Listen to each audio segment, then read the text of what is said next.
ভোর তখন 6টা। ঝুমুর ঘুমোচ্ছে এখনো। তখনই ঝুমুর আম্মু এসে ঝুমুকে ডাকতে লাগলো। ঝুমু, এ ঝুমু, ওঠ।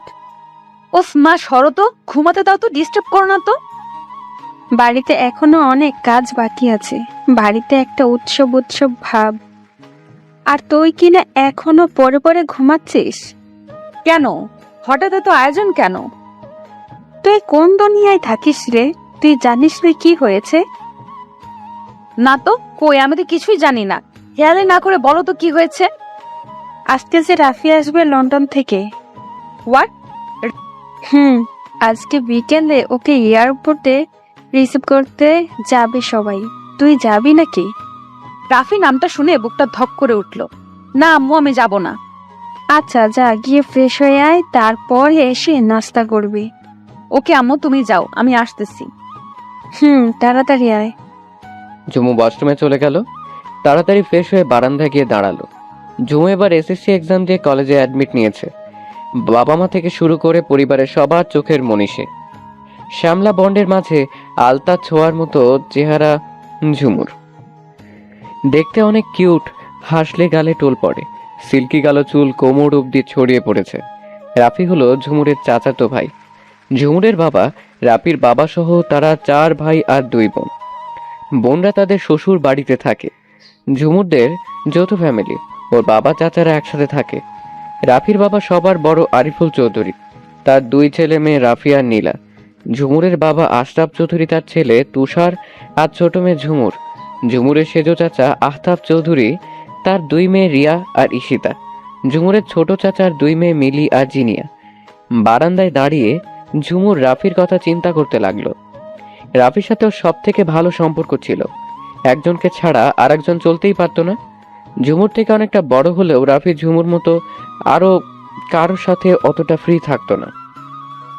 খুবই ভালোবাসতো একে অপরকে। কিন্তু একদিন রাফির সাথে ঝুমুরের মাঝে কথা কাটাকাটি হয়, আর তাদের মাঝে দ্বন্দ্ব লেগে যায়।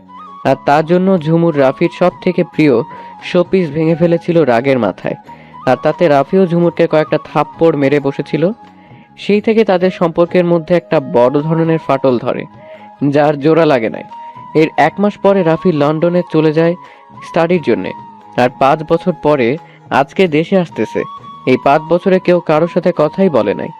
দেখা তো দূরের কথা, কি থেকে কি হয়ে গিয়েছিল সেসব ভাবতে থাকে ঝুমুর।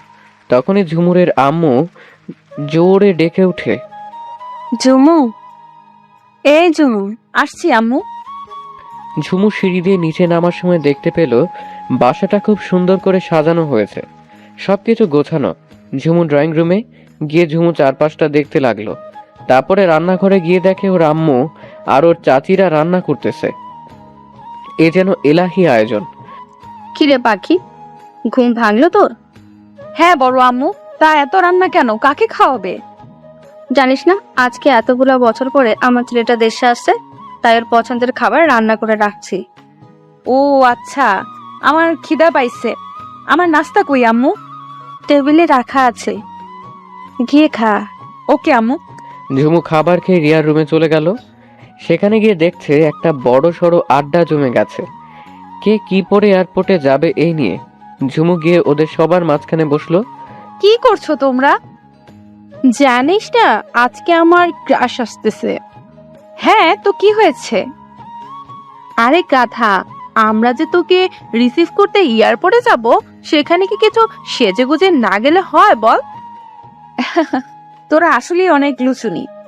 তারপরে জিনিয়া, রিয়া, মিলি, ঈশিতা সবাই মিলে একসাথে ঝুমুরকে বলল, আচ্ছা ঝুমুর, বলো তো আমাদের কোন ড্রেসে মানাবে, একটু চুজ করে দে। তারপরে তাদের সবাইকে অ্যাড্রেস চুজ করে দিয়ে নিজের রুমে চলে গেল। নিজের রুমে গিয়ে মোবাইলটা হাতে নিয়ে বারান্দায় চলে গেল।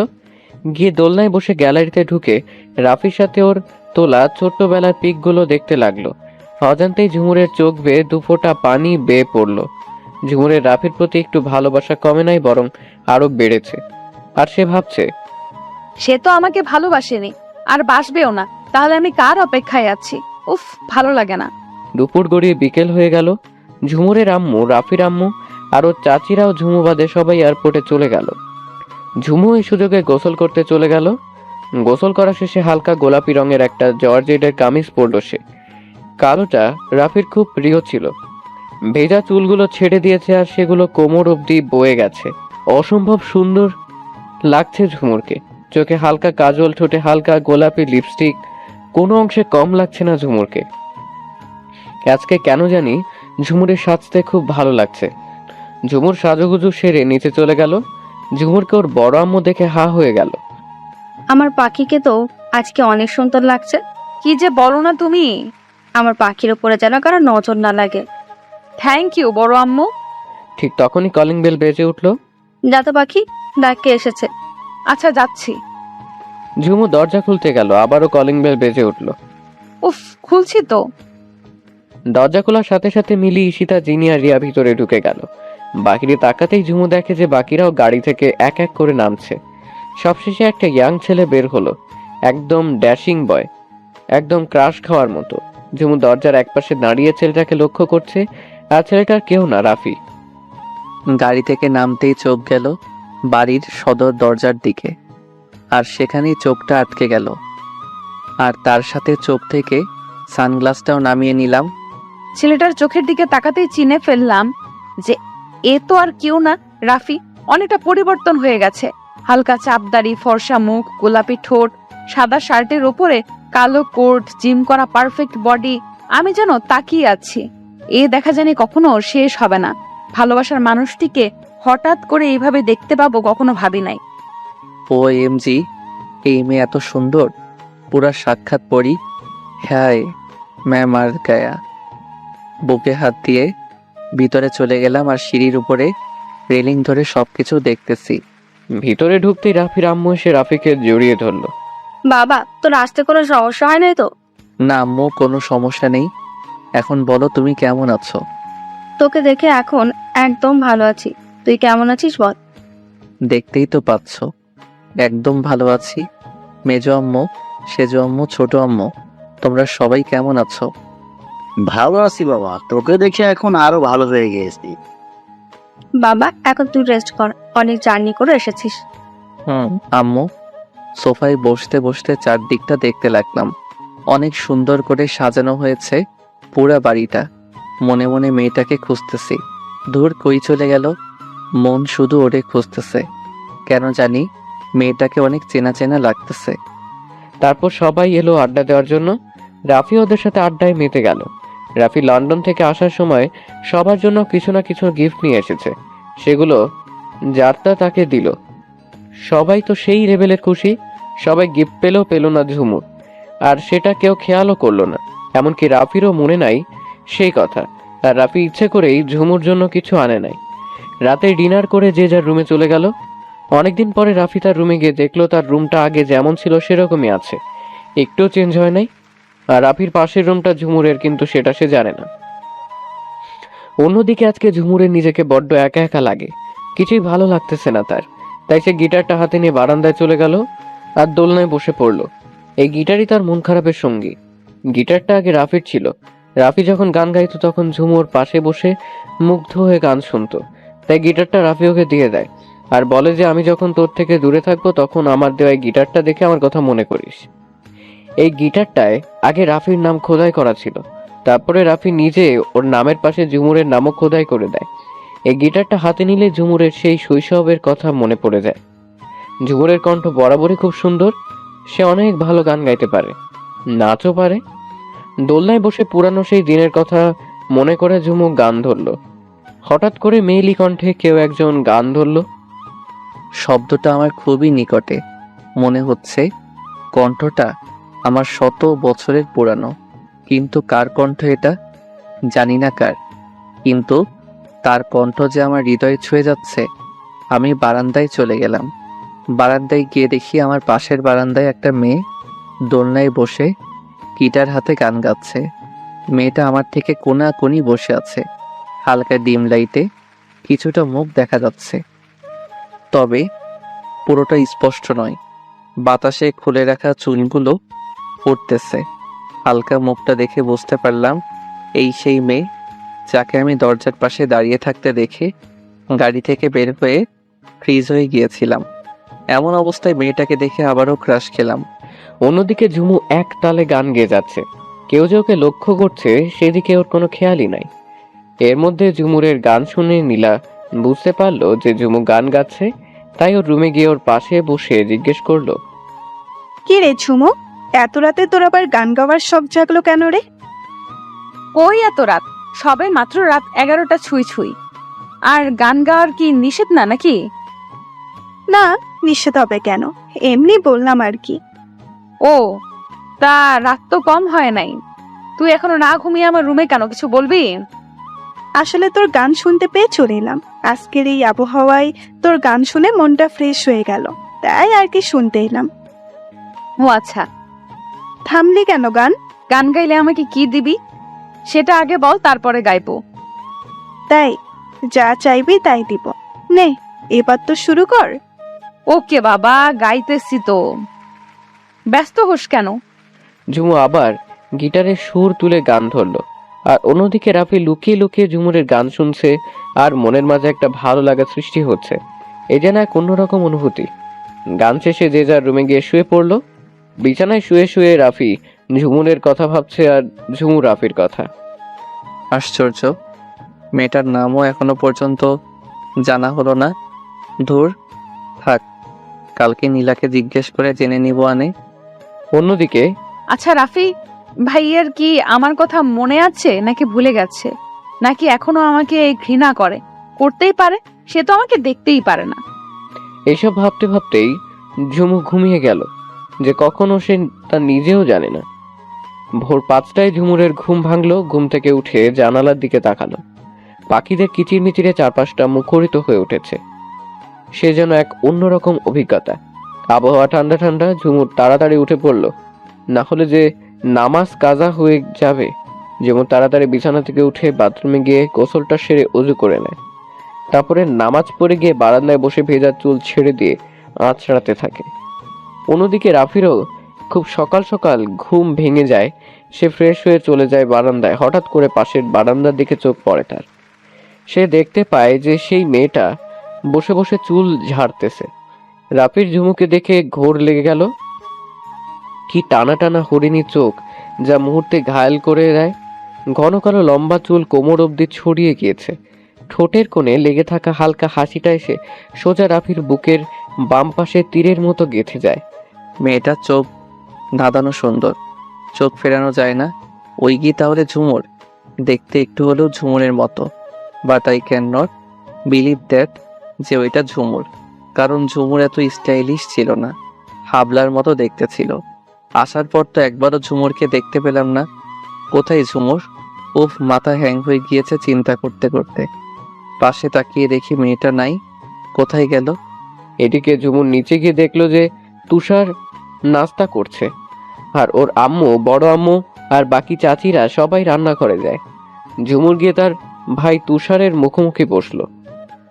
হ্যাঁ ঝুমুর, তোর কি অবস্থা? এই তো, তোমার কি খবর? ভালো।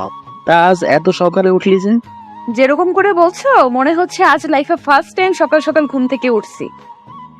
শাকচন্নি যে এত সকালে ঘুম থেকে উঠে, তা তো জানা ছিল না। ভাইয়া, তুমি আবারও আমাকে শাকচুনি বলছো? তখনই নীলা এসে, হ্যাঁ ভাইয়া, তুমি ঠিক কথাই বলেছ, ও আসলেই একটা শাকচুন্নি। ওরে আমার বলদি রে, তুই তো আস্ত একটা নাইজেরিয়ান পেতনি। হোয়াট? এত আজব গালি তোর মাথায় কোথা থেকে আসে রে? তোর মতো চাইনিজ মেন্টালকে দেখলে এই সব গালি একা একাই বের হয়ে যায়। হাসতে হাসতে আমার পেট ব্যথা হয়ে গেছে। বোন তোরা থাম। শোন জাম্বুরা, তোকে না আমরা পাবনা পাঠাতে চাই। তুই আসলে একটা পাগল, আর তোর সাথে থাকলে আমিও অল্প কয়েকদিনে পাগল হয়ে যাব। এই খবরদার অস্ট্রেলিয়ার বলদি, আমাকে আর একবার জাম্বুরা বলে ডাকবি না। কি? আমি অস্ট্রেলিয়ার বলদি? হ্যাঁ হ্যাঁ, 100 বার তুই অস্ট্রেলিয়ার বলদি। তোকে তো আমি কি করবি তুই? হ্যাঁ, কি শুরু করলি তোরা, পাগলের দল! দেখো না মেজো আম্মু, তোমার মেয়ে কেমন আমার সাথে ঝগড়া করতেছে। হয়েছে হয়েছে, এবার বাদ দে তো, আর নাস্তা কর। ওকে দাও, তোকে তো আমি পরে দেখে নিব নীলার বাচ্চা। কচু দেখবি। তারপরে ঝুমু নাস্তা শেষ করে বাহিরে যাবার পথে আঁখি এসে ওর পাশে দাঁড়ালো।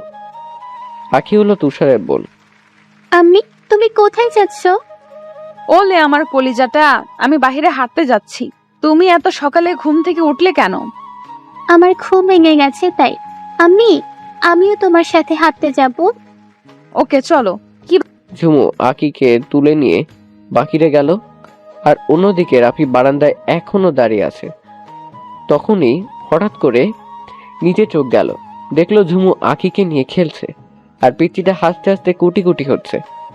এর সাথে ঝুমু হাসছে, আর রাফি অবাক হয়ে শুধু ঝুমুরের হাসি দেখছে। ওর হাসি দেখে রাফিও আনমনে হাসতেছে। তখনই নীলা পেছন থেকে, এত মনোযোগ দিয়ে কি দেখো ভাইয়া? আরে তুই? তোমার জন্য কফি নিয়ে আসলাম। থ্যাংক ইউ ডিয়ার বনু। Welcome my sweet brother.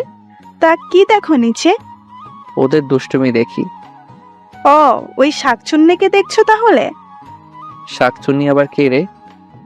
ওই পিচ্চিটার সাথে যে একটা বদলিকে দেখতে পাচ্ছ, ওকে বলছি। ও আচ্ছা, তার মেয়েটার নাম কি রে? ও মা, সে কি? ভাইয়া তুমি কি কইতেছ? তুমি ওর নাম জানো না? এত অবাক হবার কি আছে? ওর নাম আমি কি করে জানবো? তুমি সিরিয়াস ভাইয়া? ভাইয়া তুমি লন্ডন গিয়ে এতটা চেঞ্জ হয়ে গেলে যে ওর নামটাও তুমি ভুলে গেছো? তুই বলবি? ওকে বলছি। ও হলো আপনার জানে জিগার, আমার চাচাতো বোন ঝুমুর। হোয়াট? Yes bro. আশা করনি বুঝি? ভাইয়া সত্যিই তুমি ওকে চিনতে পারো নাই?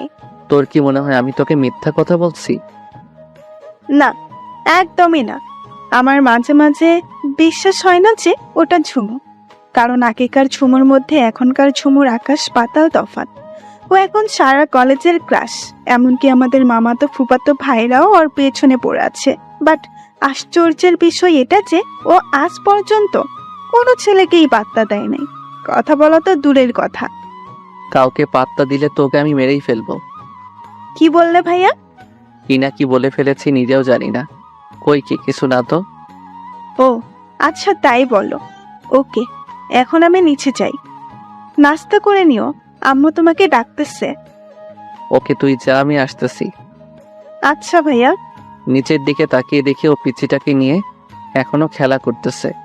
ওই তাহলে আমার ঝুমুর কত বড় হয়ে গেছে। দূর, কিসব ভাবছি আমি। ও আমার হতে যাবে কেন? কোন দুঃখে? আমি তো ওকে ঘৃণা করি, আর ও আমাকে। তাহলে কোন টানে ওর কথা বারবার মনে হয় আমার। এমনকি লন্ডন গিয়েও শান্তি পেলাম না। প্রতিটা মুহূর্তে বারবার ঝুমুর চেহারাটা ভেসে উঠত। এসব কেন হচ্ছে? ওয়াই? ওদিকে ঝুমুর কি মনে করে জানি উপরের দিকে তাকিয়ে দেখে রাফি ওর দিকে এক দৃষ্টিতে তাকিয়ে আছে। কি ব্যাপার? এই লুচু বেটা আমার দিকে এমন করে তাকিয়ে আছে কেন? ঝুমুর উপরে তাকাতেই রাফির ঘোর ভেঙে যায়, আর নিচে চলে আসে নাস্তা করতে।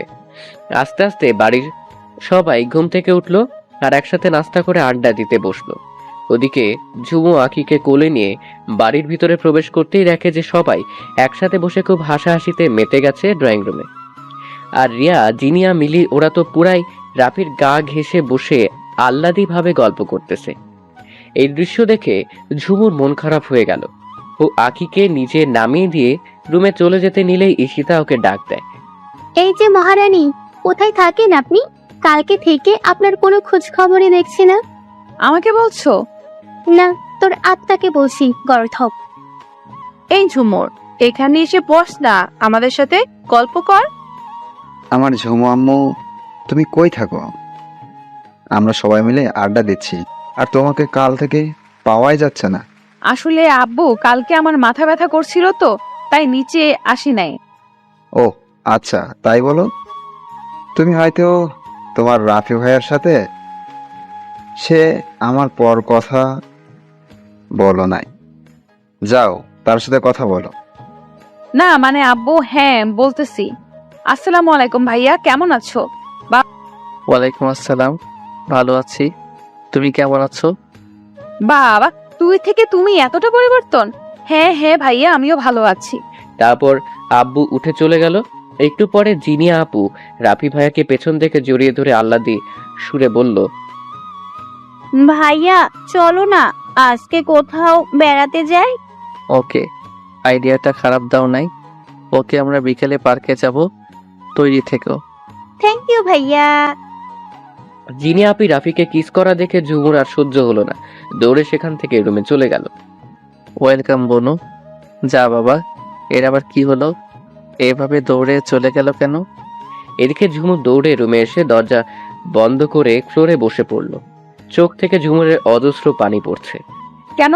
আমি ওর সাথে অন্য কাউকে দেখতে পারি না কেন? আমার জেলাস ফিল হয়। ওর সাথে কাউকে দেখলে আমার এত কষ্ট হয় কেন? ওদিকে এইটুকুতেই হাঁপিয়ে গেলি ঝুমু? ইস, সো স্যাড। 5 বছর আগে আমার সাথে যে বিহেভটাই না তুই করেছিলি, তার শোধ এখন থেকে আমি নিব। ওগুলার শাস্তি তো তোকে পেতেই হবে। এইটুকুতেই যদি জেলাস ফিল করিস এমন, তাহলে বাকি দৃশ্য দেখে না জানে কি করে বসিস, দেখবি আর চলবি, আর লুচির মতো ফুলবি। হা হা হা। পরের দিন বিকেলবেলা সব কাজিনরা পার্কে ঘুরতে যাবার জন্য ব্যস্ত হয়ে তৈরি হচ্ছে। অন্যদিকে ঝুমুর নিশার সাথে চ্যাট করতে ব্যস্ত। কিরে, সবাই রেডি হয়েছিস তো, নাকি আরো সময় লাগবে তোদের? আমার হয়ে গেছে ভাইয়া। আমারও হয়ে গেছে। তারপরে বাকি সবাই তৈরি হয়ে নিচে এসে দাঁড়ালো। আমরা তৈরি ভাইয়া, এবার চলো। ওয়েট ওয়েট, কে জানি মিসিং মনে হচ্ছে। কাকে আবার মিসিং মনে হবে? আমরা তো এখানেই। ভাইয়া তুমি ঠিকই বলেছ, ঝুমু আমাদের মাঝে থেকে মিসিং আছে। ও কি যাবে না? মাত্র 5 মিনিট সময় দাও, আমি এক্ষুনি জেনে আসতেছি। তাড়াতাড়ি যা। নীলা দৌড়ে ঝুমুর রুমে চলে গেল। গিয়ে দেখে ঝুমু কানে হেডফোন লাগিয়ে ফোন টিপছে। ঝুমুর, ঝুমুর, হাই ঝুমুর। উফ, ডিস্টার্ব। কি হয়েছে? তুই বয়রা নাকি? কতক্ষণ যাবত তোকে ডাকতেছি। দেখছিস না গান শুনছি আর ফোন গোতাচ্ছি? তাহলে তোর কথা কি করে শুনবো বল? আচ্ছা বল, কি জন্য এসেছিস? অনলি 5 মিনিট সময় দিলাম, তৈরি হয়ে নে, নিচে তোর জন্য সবাই অপেক্ষা করতেছে। কেন রে? কোথায় যাব? আমরা ভাইকে নিয়ে ঘুরতে যাচ্ছি, প্লিজ একটু তাড়াতাড়ি তৈরি হয়ে নে না বুনু। আমি যাব না রে, তোরা যা, আমার ভালো লাগছে না। তুই না গেলে কসম আমিও যাব না। মহা মুশকিল তো। ওকে ওকে, ফুলতে হবে না, আমি রেডি হচ্ছি। লক্ষ্মী বোন আমার, একটু তাড়াতাড়ি কর। নীলা চলে যাবার পর ঝুমু রেডি হতে লাগলো। ঝুমুর একটা কামিজ পরে নিল, তারপরে বেশি ঘের এর একটা কালো বোরকা পরে নিল, আর তার সাথে ইরানি স্টাইলে কালো হিজাব পরে নিল। ঠোঁটে হালকা গোলাপি লিপস্টিক আর হাতে একটা কালো পার্স। 5 মিনিটও লাগে নাই ঝুমুরের রেডি হতে। তবু আয়নায় একবার নিজেকে দেখে নিল। আর কতকাল লাগবে রেডি হতে? ওই তো এসে গেছে। উপর তাকাতেই আমার হার্টবিট মিস হতে লাগলো। এই মেয়েটা মনে হয় আমাকে পাগল করেই ছেড়ে দিবে। ওর চোখগুলো দেখে ওর মায়ায় আরো জড়িয়ে যাচ্ছি। ফর্সা দেহে কালো বোরকা, কালো হিজাবে যেন ওর সৌন্দর্য 1000 গুণ বাড়িয়ে দিয়েছে। মনে হচ্ছে একটা কিউট ইরানি বেবি ডল আমার সামনে এসে দাঁড়ালো। আমি কখনো কোনো মেয়েকে দেখে ক্রাশ খাই নাই, কিন্তু ওকে দেখে একদম ফিদা হয়ে গিয়েছি। না না, আমাকে আরো স্ট্রেন্স হতে হবে। তোমার রূপ দেখে আমি তোমার প্রতি দুর্বল হচ্ছি না ঝুমুরানি। তোরা এখনো যাসনি? এই তো আম্মু, এখনই বের হচ্ছি। আচ্ছা তাড়াতাড়ি বাসা আসি বাবা। ওকে আম্মু, তুমি চিন্তা করো না। এই চলো তোমরা। 2টি কারে করে যাব সবাই। একটি ড্রাইভ করবে রাফি আর একটি আঙ্কেল ড্রাইভ করে যাবে। তাই ঝুমু কিছু না ভেবে প্রথম কারে উঠতে যাবে, তখনই রাফি বলল, এখানে মিলি বসবে, তুই গিয়ে পিছনে গাড়িতে বস। অপমানিত বোধ করলাম, চোখে পানি টলমল করছে, তবুও নিজেকে সামলে নিয়ে পেছনের কারে গিয়ে বসলাম। প্রথম কারে রাফি, মিলি, ঈশিতা, রিয়া বসলো, আর দ্বিতীয় কারে ঝুমুর, নীলা, জিনিয়া বসলো। গাড়ি চলতে শুরু করলো। আধা ঘন্টা পরে সবাই মিলে একটা পার্কে এসে পৌঁছালো। পার্কিং লটে গিয়ে গাড়ি সাইড করে পার্কে ঢোকার জন্য টিকিট কেনার পরে সবাই আস্তে আস্তে পার্কের ভিতরে ঢুকে পড়লো। সবাই যে যার মতো এনজয় করছে। ঝুমুর বাদে সবাই বিভিন্ন ধরনের পোজ দিয়ে সেলফি তুলছে, সাথে রাফিও ব্যস্ত ওদের সাথে। আর ঝুমুর ওদের থেকে কিছুটা দূরে দাঁড়িয়ে আছে। শুধুমাত্র নীলার কথায় ঝুমুর এখানে এসেছে, নাইলে ওর আসার কোনো ইচ্ছেই ছিল না। নীলা এসে ঝুমুরের সাথে কিছু সেলফি তুললো, বাকিরা সবাই নিজেদেরকে নিয়ে ব্যস্ত। আর রিয়া আর জিনিয়া একটু বেশি রাফির সাথে গা ঘেঁষে আহ্লাদি হওয়ার চেষ্টা করছে। রাফি ওদের সাথে হাসাহাসি করছে। ঝুমুরের এসব মোটেও ভালো লাগছে না, তাই সে আর একদিকে আনমনে হাঁটতে লাগলো। আশপাশে অনেক ছেলেরা ঝুমুরের দিকে তাকিয়ে আছে, যেটা রাফির চোখ এড়ায় নাই। সব ছেলেরা ওর দিকে তাকিয়ে আছে। কেমন করে, কেন যে আল্লাহ ওর মাঝে এত কিউটনেস দিলেন? আচ্ছা, ওর দিকে কে তাকালো না তাকালো তাতে আমার কি যায় আসে? আজব তো, আমার এত জ্বলে কেন? কিন্তু আর যাই হোক না কেন, ওকে কোনো ছেলের সাথে কথা বলতে দিব না। রাফি ঝুমুরের কাছে চলে গেল। ওই ঝুমুর, হঠাৎ করে কেউ আমার নাম ধরে ডাকায় পেছনে ফিরে দেখি রাফি। কিছু বলবে? তুই এখানে কি করিস একা? আসলে ওই দিকটায় আমার ভালো লাগছিল না, তাই এখানে এসে হাঁটতেছি। ও ওকে, কিন্তু একটা কথা, অচেনা কারোর সাথে কোনো ছেলের সাথে যেন তোকে কথা বলতে না দেখি, মাইন্ড ইট। তুমি হয়তো জানো না আমি কোনো ছেলের সাথে কথা বলি না, কিন্তু হঠাৎ করে এই কথা কেন? আমি এসব দেখতে পারি না, তাই আগে ভাগে সতর্ক করে দিলাম। ও ওকে। তারপরে রাফি সেখান থেকে বাকি সবার কাছে চলে গেল। সবাই অনেক এনজয় করছে, শুধুমাত্র ঝুমু বাদে। ঝুমু এমনিতেই শান্তশিষ্ট একটা মেয়ে। রাফি গাড়ির ড্রাইভারদের বাসায় পাঠিয়ে দিল, কারণ যাওয়ার সময় সবাই রিক্সা করে যাবে। তাই সন্ধ্যার দিকে সবাই মিলে একটা রেস্টুরেন্টে খাওয়া শেষ করে আবারও সবাই যার যার মতো মেতে গেল। অবশেষে এখন বাসায় যাওয়ার পালা। 4টা রিক্সা খুঁজে আনা হলো। রিক্সায় উঠতে গেলে রিয়া বলল রিয়ানের সাথে এক রিক্সায় যাবে। মিলিয়া জিনিয়া এক রিক্সায় বসবে ঠিক করলো, আর নীলা ও ঈশিতা ওরা ঠিক করলো এক রিক্সায় যাবে। এদিকে ঝুমুর একা। সবই তো হলো, কিন্তু ঝুমুর একা কি করে যাবে? প্রবলেম হবে না, আমি যেতে পারবো। Are you sure? হুম। ওকে, তাহলে যাওয়া যাক। রিক্সা চলতে শুরু করলো। রাফিদের রিক্সাগুলো আগে আগে যেতে লাগলো। প্রায় 15 মিনিট পরে সবাই বাসায় পৌঁছে গেল। একে একে রিক্সা থেকে রিয়া, ঈশিতা, মিলির, জিরিয়া, নীলা নেমে বাড়ির সদর দরজায় দাঁড়িয়ে বেল বাজাতে লাগলো। আর রাফি রিক্সা ভাড়া মিটিয়ে ওর কাছে গিয়ে দাঁড়ালো। রাফি ওদের জিজ্ঞেস করলো, এই সবার আজকের দিন কেমন কাটলো? তোমার সাথে বেড়াতে যাওয়ার মজাই আলাদা ভাইয়া। Nice day bro. তখনই ঝুমুরের ছোট চাচি এসে দরজা খুলে দিল। কি রে, তোদের ঘোরাফেরা কেমন হলো? অনেক ভালো হয়েছে আম্মু। তারপরে সবাই গিয়ে সোফায় গিয়ে হেলান দিয়ে বসে পড়লো। সবাই অনেক ক্লান্ত। অনেকক্ষণ যাবার পরে নীলার কথায় রাফির টনক নড়ছে। ভাইয়া আমরা তো এসেছি সেই অনেকক্ষণ হলো, কিন্তু ঝুমুতা এখন এলো না। ঠিকই তো, ও তো আমাদের পিছনে রিক্সায় ছিল, এতক্ষণে তো এসে যাবার কথা। আমারই ভুল হয়েছে, কেন যে ওকে একা একা রিক্সায় করে আসতে বললাম। চিন্তা করার কি আছে, একটু পরেই এসে যাবে। তবুও আমার মনে তো অশান্তির ঝড় বয়ে যাচ্ছে, না জানি একা একা কি করতেছে।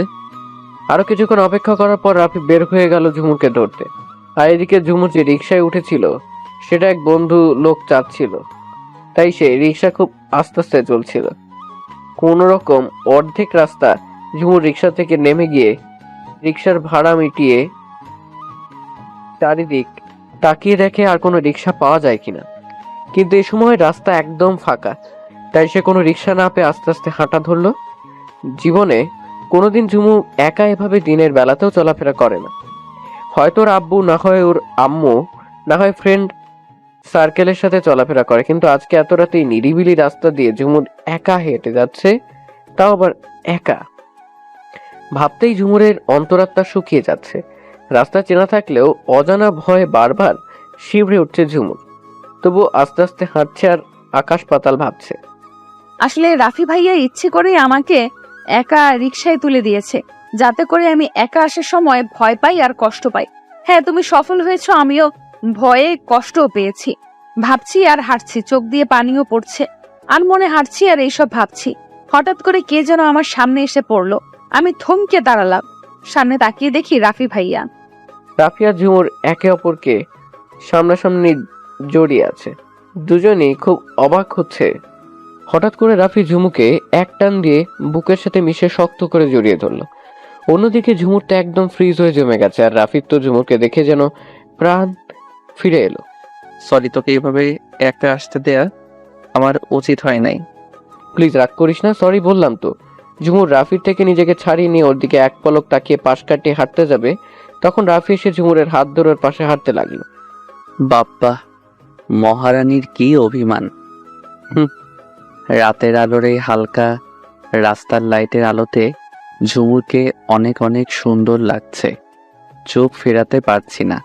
লক্ষ্য করে দেখলাম যে ওর চোখ বেয়ে অঝরে পানি পড়তেছে। ও নিঃশব্দে কান্না করতেছে। এই ঝুমুর, কান্না করতেছিস কেন? তোকে কি কেউ কিছু বলেছে? ঝুমুর কান্না করেই যাচ্ছে। প্লিজ বল, কি হয়েছে? আসলে একা পথ চলার অভ্যাস নাই তো, তাও আবার এই নিরিবিলি রাস্তায় রাতের বেলা খুব ভয় পেয়ে গেছিলাম। ও সরি, প্লিজ কিছু মনে করিস না। আর কোনো কথা হয় না তাদের মাঝে। বাসায় ঢুকতেই নীলা দৌড়ে এসে ঝুমুকে জড়িয়ে ধরে। জানিস কত টেনশন হচ্ছিল, এত দেরি হলো কেন? অর্ধেক রাস্তায় এসে রিক্সাটা খারাপ হয়ে গিয়েছিল, তাই আর কি। আচ্ছা যা, রুমে ফ্রেশ হয়ে নে। আচ্ছা। ঝুমু উপরে চলে গেল ফ্রেশ হতে, আর বাকি সবাই ফ্রেশ হয়ে আবারও আড্ডায় মেতে উঠছে। মিলি, জিনিয়া ওরা সহ রাফির সব মামাতো ভাই ফরহাদ, রাকিব, আসিফ, তার সাথে ওর আসার খবর শুনে ওর বেস্টু ঈশান, নীলাস, তুহিন, ইরাদ আর লাড়াও ওরা উপস্থিত সেখানে। রাফি সবাইকে খুব ভালোবাসে, তাই ওর আসার খবর শুনে সবাই ছুটে চলে এসেছে। রাফিরা পার্ক থেকে আসার পরই এক একজন আগমন করছে। চারটাতে ভালোই জমেছে। ওদিকে ঝুমুর গোসল করে ড্রেস চেঞ্জ করে দিল, একটা কালো ট্রাউজার এর সাথে কালো টি শার্ট পরে নিল, গলায় একটা কালো স্কার্ফ পরে নিল, চুলগুলো ছেড়ে দিয়ে রাউন্ড বেল্ট দিয়ে বাঁধা। আয়নায় নিজেকে একবার দেখে ঝুমুর ওকে অবস্থাতে অনেক সুন্দর লাগছে। ঝুমুর আজকে ঘটে যাওয়া ঘটনাগুলো ভাবতে লাগলো। রাফি ওকে রাস্তায় যেভাবে জড়িয়ে ধরেছিল, মনে হচ্ছিল ওকে ছেড়ে দিলে বুঝি ঝুমুর হারিয়ে যাবে।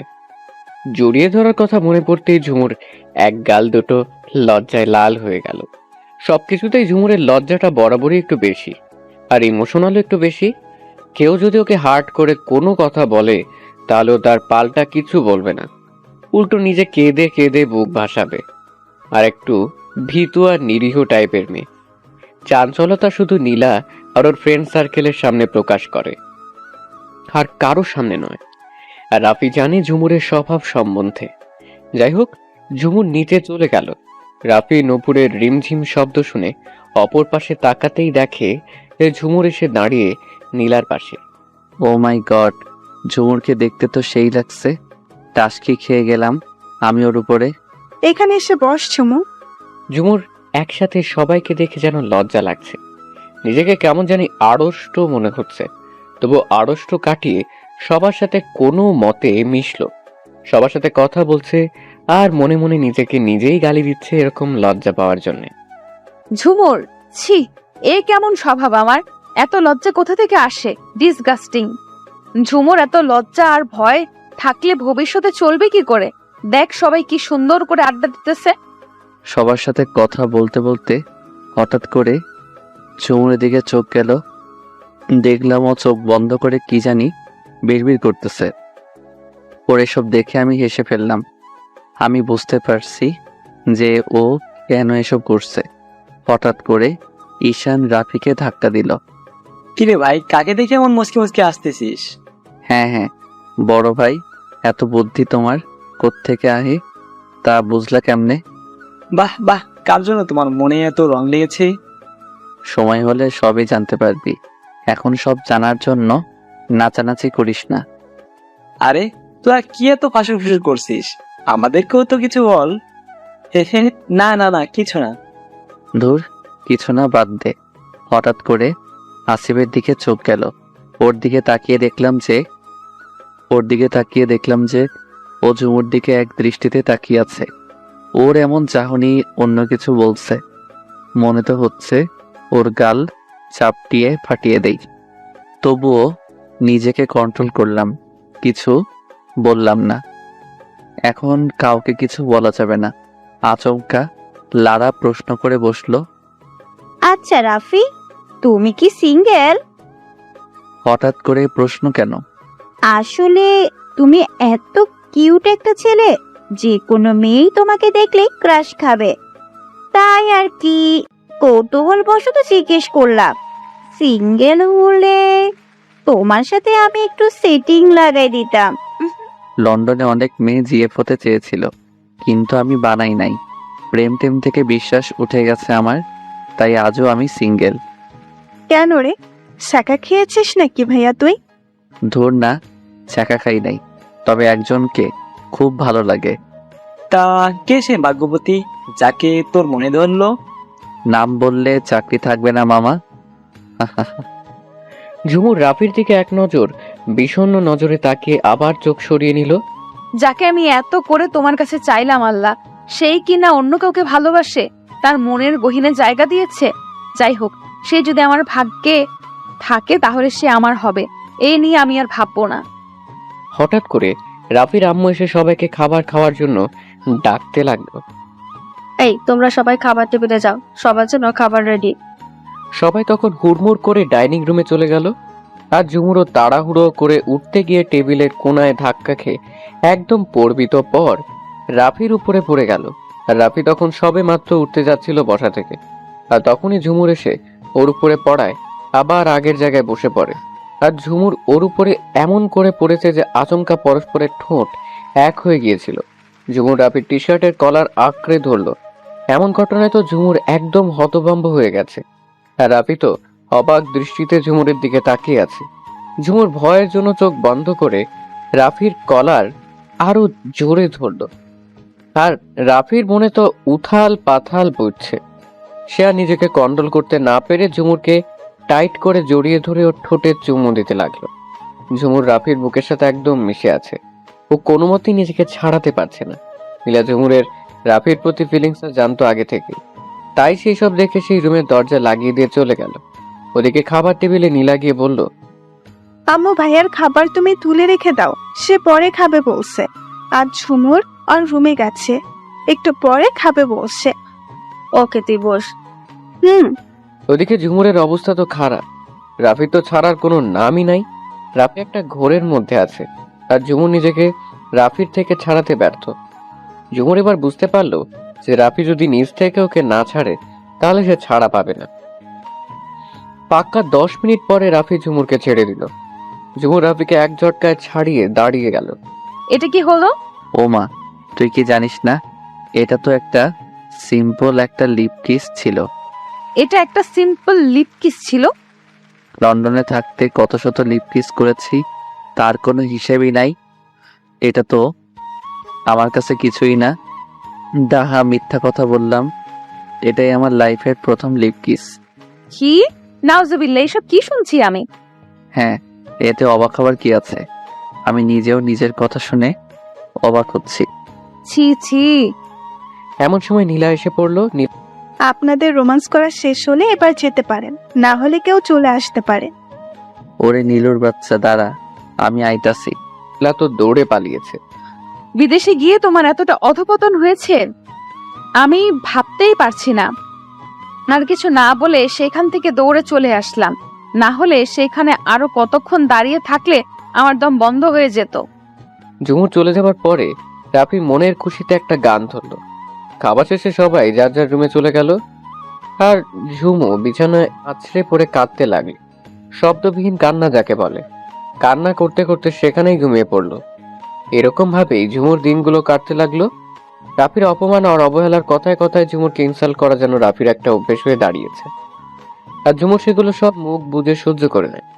কিছুদিন পরে রাফির জন্মদিন, আর সেটা রাফি নিজেই ভুলে বসে আছে।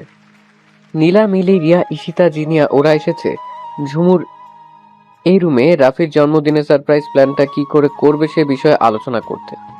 কারণ ঝুমুর সারপ্রাইজ প্ল্যান এর দিক থেকে টপে। ঝুমুরও তাদের খুব সুন্দর করে বলে দিল কি কি করতে হবে। নেতৃত্বটা ঝুমুর নিজেই নিল। তোমাদের যা যা করতে বললাম তোমরা তাই তাই করলেই হবে, বাকিটা আমার উপরে ছেড়ে দাও। আর যে জিনিসগুলোর কথা বললাম সেগুলো আমি লিখে লিস্ট করে দিব, তোমরা তা আনার ব্যবস্থা করো। কিন্তু একটা শর্ত আছে। কি সত্য? দেখ বইন, কঠিন কোনো সত্য আমারে দিবি না বলে দিলাম, তাইলে কিন্তু তোর মাথা ফাটাই দিব। এটা মোটেও কঠিন শর্ত নয় নীলা, এটা খুবই সহজ। শর্তটা কি সেটা তো বলো, না হলে বুঝবো কেমনে? আর শর্তটা কি আর কেমন? বলছি, এই সারপ্রাইজ প্ল্যানটা আমি দিয়েছি তোমাদের, তাই না? কিন্তু তোমরা কেউ ভুলেও রাফি ভাইয়াকে আমার কথা বলবে না যে আমি এসব করেছি। শর্ত এটাই। দেখো কত সহজ। ও, এই ব্যাপার? আমি মনে করছি কি না কি। এটা হবে না। ভাইয়া যদি আমার কাছে জানতে চায় তাহলে আমি কিন্তু বলে দিব তোর কথা। নীলার বাচ্চা, আমি তোকে পরে সবকিছু খুলে বলবো, প্লিজ একটু বোঝার চেষ্টা কর। আর তোমরা তো আছো, তাহলে যে কেউ প্ল্যানটা ক্রিয়েট করে নাও। প্লিজ আমাকে ক্রেডিট নিতে জোর করো না। কিন্তু কোনো কিন্তু না, এটাই ফাইনাল। সে না হয় হলো, কিন্তু নেবেটাকে? রিয়া আপু, আমি? হ্যাঁ, তুমি আমাদের সবার থেকে বড়, তাই তোমার কথাগুলো গ্রহণযোগ্য হবে। আর রাফি ভাইয়া তো খুশিই হবে তুমি এসব করেছো শুনে। থ্যাংক ইউ বোনো। ওয়েলকাম। আচ্ছা, তোমরা এখন প্ল্যান মতো কাজ শুরু করে দাও। আর হ্যাঁ, আমি যেটা বলেছি সেটা যেন মনে থাকে। ঝুমু সেখান থেকে চলে গেল। নীলা ব্যাপারটা মানতে পারছে না, তবু ঝুমুরের জন্য রাজি হলো। আর এদিকে বার্থডেও চলে এসেছে প্রায়। অন্যদিকে ওরা রাফির অগোচরেই সব অ্যারেঞ্জমেন্ট করে ফেলেছে। বার্থডের আগের রাতে যে যার মতো রাতের খাবার খেয়ে রুমে চলে গেল। এদিকে ঝুমুরের ইচ্ছে সে রাত ঠিক 12টায় রাফিকে উইশ করবে। সামনাসামনি তো উইশ করতে পারবে না, কারণ যদি আবার রাফি ওরে অপমান করে, এজন্য অন্য উপায়ে উইশ করবে। তাই সে সুন্দর করে একটা ভিডিও তৈরি করে রাখলো। যখন ঘড়ির কাঁটায় কাঁটায় 12টা বাজলো, তখন একটা আননোন নাম্বার থেকে হোয়াটসঅ্যাপে হ্যাপি বার্থডে টু ইউ লিখে পাঠিয়ে দিল। এদিকে রাফি তখন শুয়ে শুয়ে ফেসবুকে নিউজ ফিড টানা হিচড়া করছিল। তখন তার ফোনে হোয়াটসঅ্যাপে একটা অচেনা নাম্বার থেকে ভিডিও মেসেজ আসলো। সে অবাক হলো খুব। এত রাতে কে আমার হোয়াটসঅ্যাপ নাম্বারে ভিডিও মেসেজ পাঠালো, তাও আবার অচেনা নাম্বার থেকে? দেখতে হচ্ছে তো কি পাঠিয়েছে। রাফি হোয়াটসঅ্যাপে ঢুকলো আর ভিডিওটা ওপেন করলো। ভিডিওটা ছিল রাফির কিছু ছোটবেলার পিক নিয়ে আর সদ্য তোলা কিছু স্টাইলিশ পিক নিয়ে খুব সুন্দর করে এডিট করে পাঠানো। এত নাইস বার্থডে উইশ দেখে রাফি যেরকম অবাক হলো তার থেকে বেশি খুশি হলো। সে তো ভুলেই গিয়েছিল তার বার্থডের কথা। কিন্তু এটা পাঠালো কে? ধুর, সকালবেলা নীলার থেকে জিজ্ঞেস করে নিব, যদি বাহিরের কেউ পাঠিয়ে থাকে তবে। যাই হোক, যার ইচ্ছে হয়েছে পাঠিয়েছে, এখন এই টপিক বাদ দিয়ে ঘুমানো বেটার। রাফি ঘুমিয়ে গেল, কিন্তু অন্যদিকে ঝুমুরের নির্ঘুম রাত কেটে গেল রাফির কথা ভাবতে ভাবতে। পরের দিন খুব ভোরে ঝুমঝুম থেকে উঠে বাথরুমে গিয়ে গোসল করে বের হয়ে নামাজ পড়ে সোজা নীলা রুমে চলে গেল। অন্য সবাই এখন ঘুমে, তাদের মতো নীলাও এখন পড়ে পড়ে ঘুমাচ্ছে। ঝুমু নীলার ঘরে আসতেই দেখে নীলা নাকে তেল দিয়ে হা করে ঘুমোচ্ছে। ঝুমুর মাথার পাশে এসে কোমরে হাত দিয়ে দাঁড়িয়ে পাশে থাকা পানির গ্লাস থেকে পানি নীলার মুখে ঢেলে দিল। হঠাৎ করে পানি পড়ায় নীলা ভয় পেয়ে লাফ দিয়ে ঘুম থেকে উঠে কাশতে লাগলো। আর অন্যদিকে ঝুমু এ দেখে হাসতে হাসতে লুটোপুটি খাচ্ছে। ভাই, কোন হারামি যে আমার এত সাতের ঘুমটা নষ্ট করেছে, আমি তো তাকে কাঁচা চিবাবো। ওই ওই কি বললি? যা করেছি বেশ করেছি। নিজে মহা আরামে ঘুমাবি আর আমি এদিকে কাজ করতে করতে শহীদ হয়ে যাব। এটা কেন করলি? এটা না করলেও পারতে বোন। হয়েছে হয়েছে, এবার লক্ষ্মী মেয়ের মতো উঠে ফ্রেশ হয়ে নাও তো আমার সোনা বোন নীলু গোলু আলু। যা, মাফ করে দিলাম, না হলে তোকে আমি। কি করতিস দেখে নিতিস তাই না? তোকে আমি আমায় দেখতে না করেছি বল? ধর, খালি কথা পেঁচাস। যা, তোর লোকে কথাই কমো না। মাথা মোটা, এবার যা ফ্রেশ হয়ে আয়। নীলা ফ্রেশ হতে গেল। এদিকে রাফি সকালবেলা ঘুম থেকে উঠে ফ্রেশ হয়ে নিচে চলে গেল। নিচে গিয়ে খাবার টেবিলের কাছে যেতেই দেখলো যে ওর বাবা জনাব আশরাফ চৌধুরী আর ওর মেজ চাচা জনাব আলতাফ চৌধুরী বসে কফি খাচ্ছেন আর ব্যবসা নিয়ে কথা বলছেন। আর ওর মা আর বাকি চাচিরা রান্নাঘরে কাজ করছে। রাফিকেও বাবার মুখোমুখি বসলো। গুড মর্নিং আব্বু আর মেজো চাচ্চু, তোমার কি অবস্থা? Good morning. ভালো আছি, তা তোমার কি খবর? এই তো চাচ্চু, যেমন দেখছো তেমনই আছি। আম্মু, আমার কফি কই? আনছি তো বাবা, একটু অপেক্ষা কর। তাড়াতাড়ি নিয়ে আসো। রাফির আম্মু কফি নিয়ে গেল। তা তুমি কি করবে বলে ঠিক করলে? স্টাডি তো পুরাই তোমার সম্পূর্ণ। আমি তো এখনো কিছু ঠিক করি নাই আব্বু, জানি না কি করব। রাফি তাহলে আমাদের অফিসে জয়েন করুক, কি বলো বড় ভাইয়া? ও আর তুষার সবটা সামলাবে। কথাটা তুই অবশ্যই ঠিক বলেছিস। আচ্ছা রাফি, তাহলে তুমি কাল থেকে আমাদের অফিসে জয়েন করো। ওকে আব্বু। আচ্ছা বৌমা, আমার ঝুমুর রাখি তুষার ওরা কোথায়? বাবা, উনি তো সেই সকালে অফিসের উদ্দেশ্যে বের হয়ে গেছে।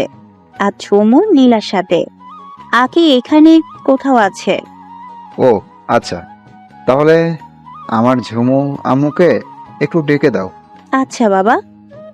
অর্ণা গিয়ে ঝুমুরকে ডেকে দিল, ঝুমুরের সাথে নীলাও এলো। ডেকেছিলে আব্বু? হ্যাঁ আম্মু, এখানে আমার পাশে এসে বসো। ঝুমুর গিয়ে ওর বাবার পাশে বসলো। সেখান থেকে সরাসরি রাফিকে দেখা যায়। রাফি আজকে ব্লু টি শার্ট পরেছে আর কালো ট্রাউজার, চুলগুলো একপাশে সেট করা। ঝুমুরের তো বুক ধরফর করছে রাফিকে দেখে। আর অন্যদিকে রাফি ঝুমুরের দিকে এক দৃষ্টিতে তাকিয়ে কফির কাপে চুমুক দিচ্ছে। ঝুমুর আজকে বেগুনি রঙের একটা লং কামিজ পরেছে আর সাথে চুড়িদার। রাফি তো পুরাই ক্রাশ খাইছে। আবার রাফির মনে তো গান বাজতেছে।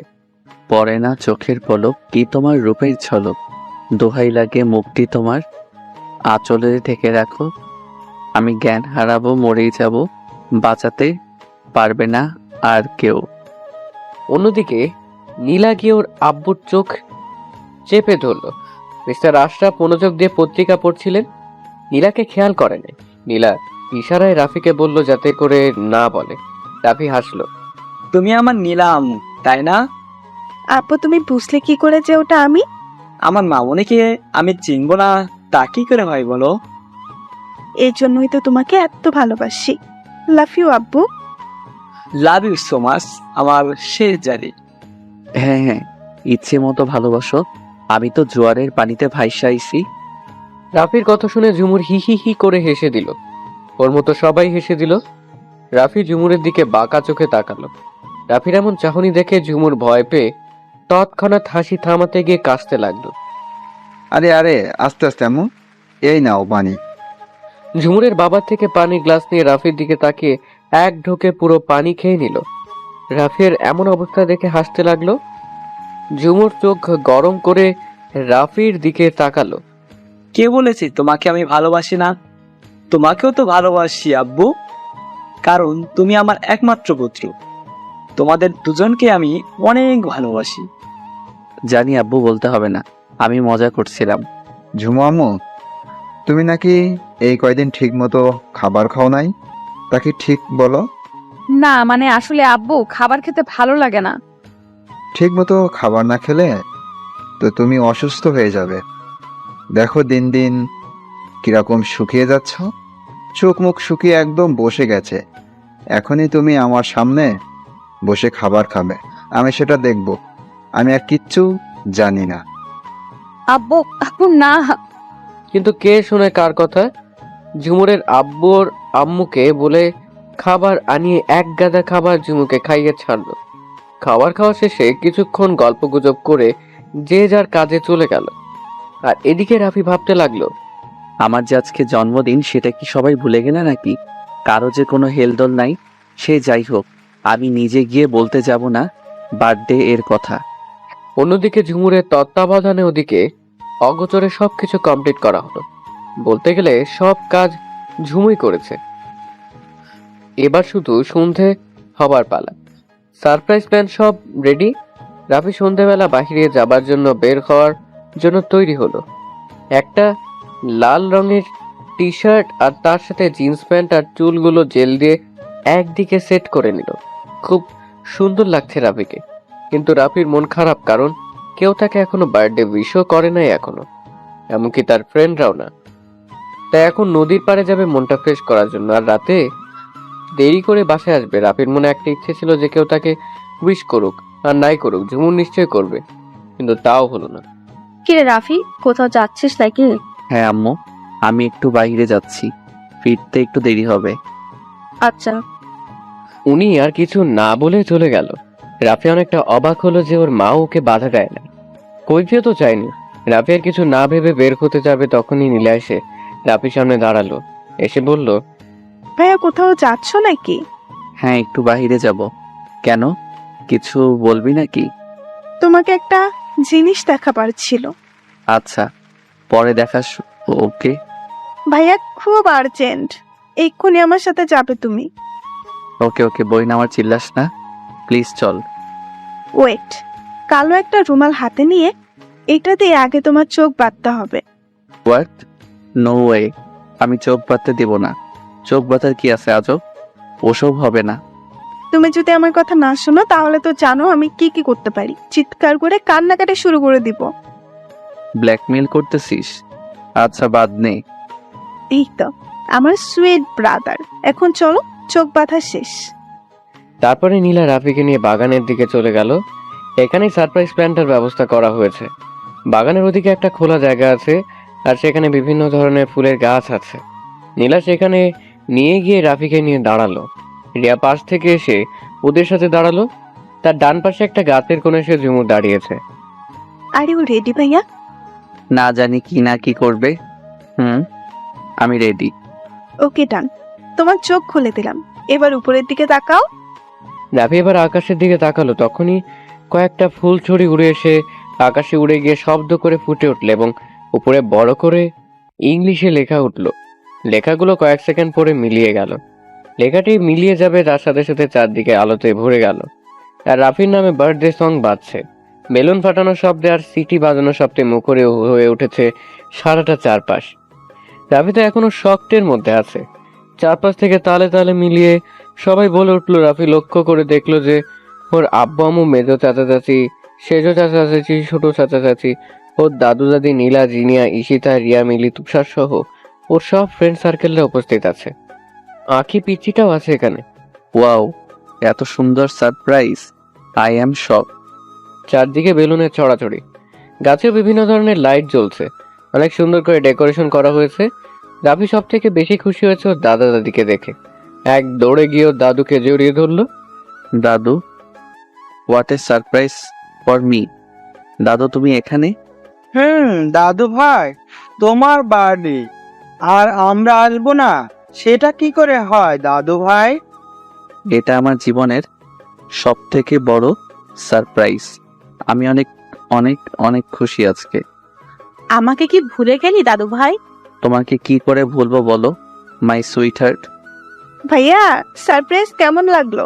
ওয়াও, জাস্ট অসাধারণ। আচ্ছা একটা কথা বলো তো, এসব প্ল্যান কে করেছে? কম বেশি আমরা সবাই এই প্ল্যানের সাথে জড়িত, কিন্তু আইডিয়ার সবকিছু থেকে বেশি ক্রেডিট রিয়া আপুর। নীলা চুপ করে রয়েছে আর মনে মনে ঝুমুরের 14 গোষ্ঠী উদ্ধার করছে। যে কিনা কিছু করলো না সেই না ক্রেডিট নিল, সেই নাকি সব করেছে। একটু ঘটকা লাগলো, কারণ রিয়া যে অলসের ঢেকি, ওর দ্বারা এসব কিভাবে সম্ভব? এসব রিয়া করেছে? ভাইয়া, এই সব কিছু রিয়া আপুই করেছে। অবিশ্বাস্য, বাট তবুও বিশ্বাস করতে হচ্ছে। Oh my goodness, thank you so much বনু। ইটস মাই প্লেজার ভাইয়া। হয়েছে, এখন এখান থেকে চলো, কেক কাটতে হবে। নীলা আর মিলি মিলে রাফিকে ধরে টেবিলের কিনারায় নিয়ে গেল। যেখানে কেক রাখা ছিল টেবিলের সামনে ক্যান্ডেল লাইট দিয়ে রাফির নাম লেখা।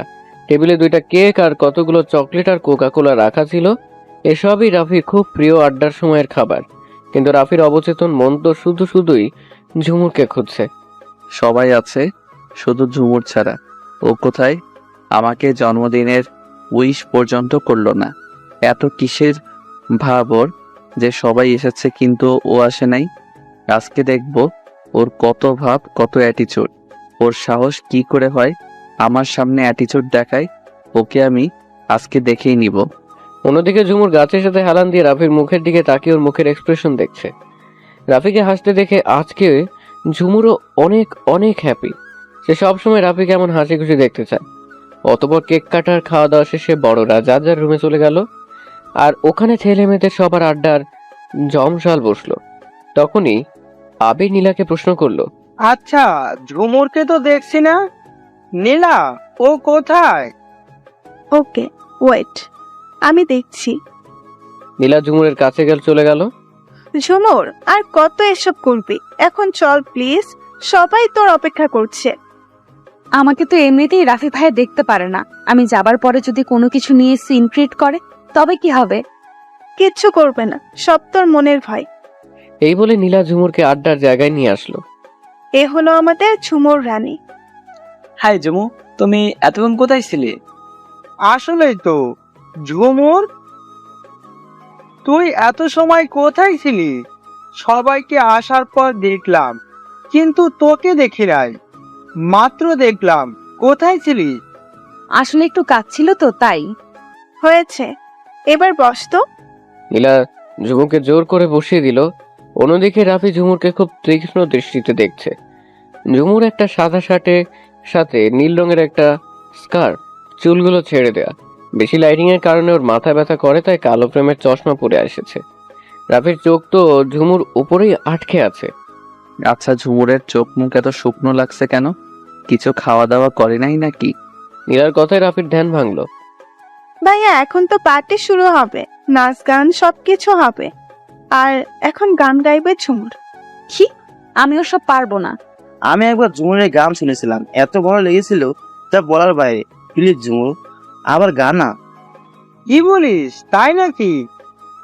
ওই ঝুমুর, স্টার্ট করো তো জলদি। সবাই ঝুমুরকে গাওয়ার জন্য চাপ দিতে লাগলো। ওকে ওকে গাইতেছি। ওই নীলা, যা তো আমার গিটারটা নিয়ে আয় তো। নীলা এক দৌড়ে ঝুমুর রুমে গিয়ে ওর গিটারটা নিয়ে এলো, এনে ওর হাতে দিল। নে মহারানী, এবার শুরু কর। প্রত্যুত্তরে ঝুমু একটা হাসি দিল। আরে, এটা তো ওই গিটার যেটা আমি ওকে দিয়েছিলাম। তখন ঝুমুর পায়ের দিকে নজর গেল, দেখলাম খুব সুন্দর একজোড়া নূপুর পরে আছে। আরে, এই নূপুরও তো ওকে আমি গিফট করেছিলাম যখন ও ক্লাস 5-এর গোল্ডেন A+ পাইছিল। আমার দেয়া সব কিছু এত যত্ন সহকারে রেখেছে, কিন্তু কেন? ঝুমুর গিটার হাতে নিয়ে হালকা সুর তুলে রাফির দিকে তাকিয়ে গান শুরু করলো। গানটা শেষ করে মিটি মিটি চোখ তুলে তাকালো ঝুমুর। সবাই হাততালি দিচ্ছে, আর নীলা এসে হালকা পিঠ চাপড়ানি দিল ঝুমুরের। কেউ আবার সিটিও বাজাচ্ছে। ও মাই গড, একদম ফাটিয়ে ফেলেছো। কি আর বলবে, এক কথায় অপূর্ব। সবাই কিছু না কিছু বলছে ঝুমুরকে, কিন্তু রাফি বাদে। গানটা যে রাফির একদম কলিজা ছুঁয়ে গেছে। রাফি তো বলার ভাষাই হারিয়ে ফেলেছে। কেন জানি ওর মনে হচ্ছে গানটা ঝুমুর ওকে কেন্দ্র করে গিয়েছে।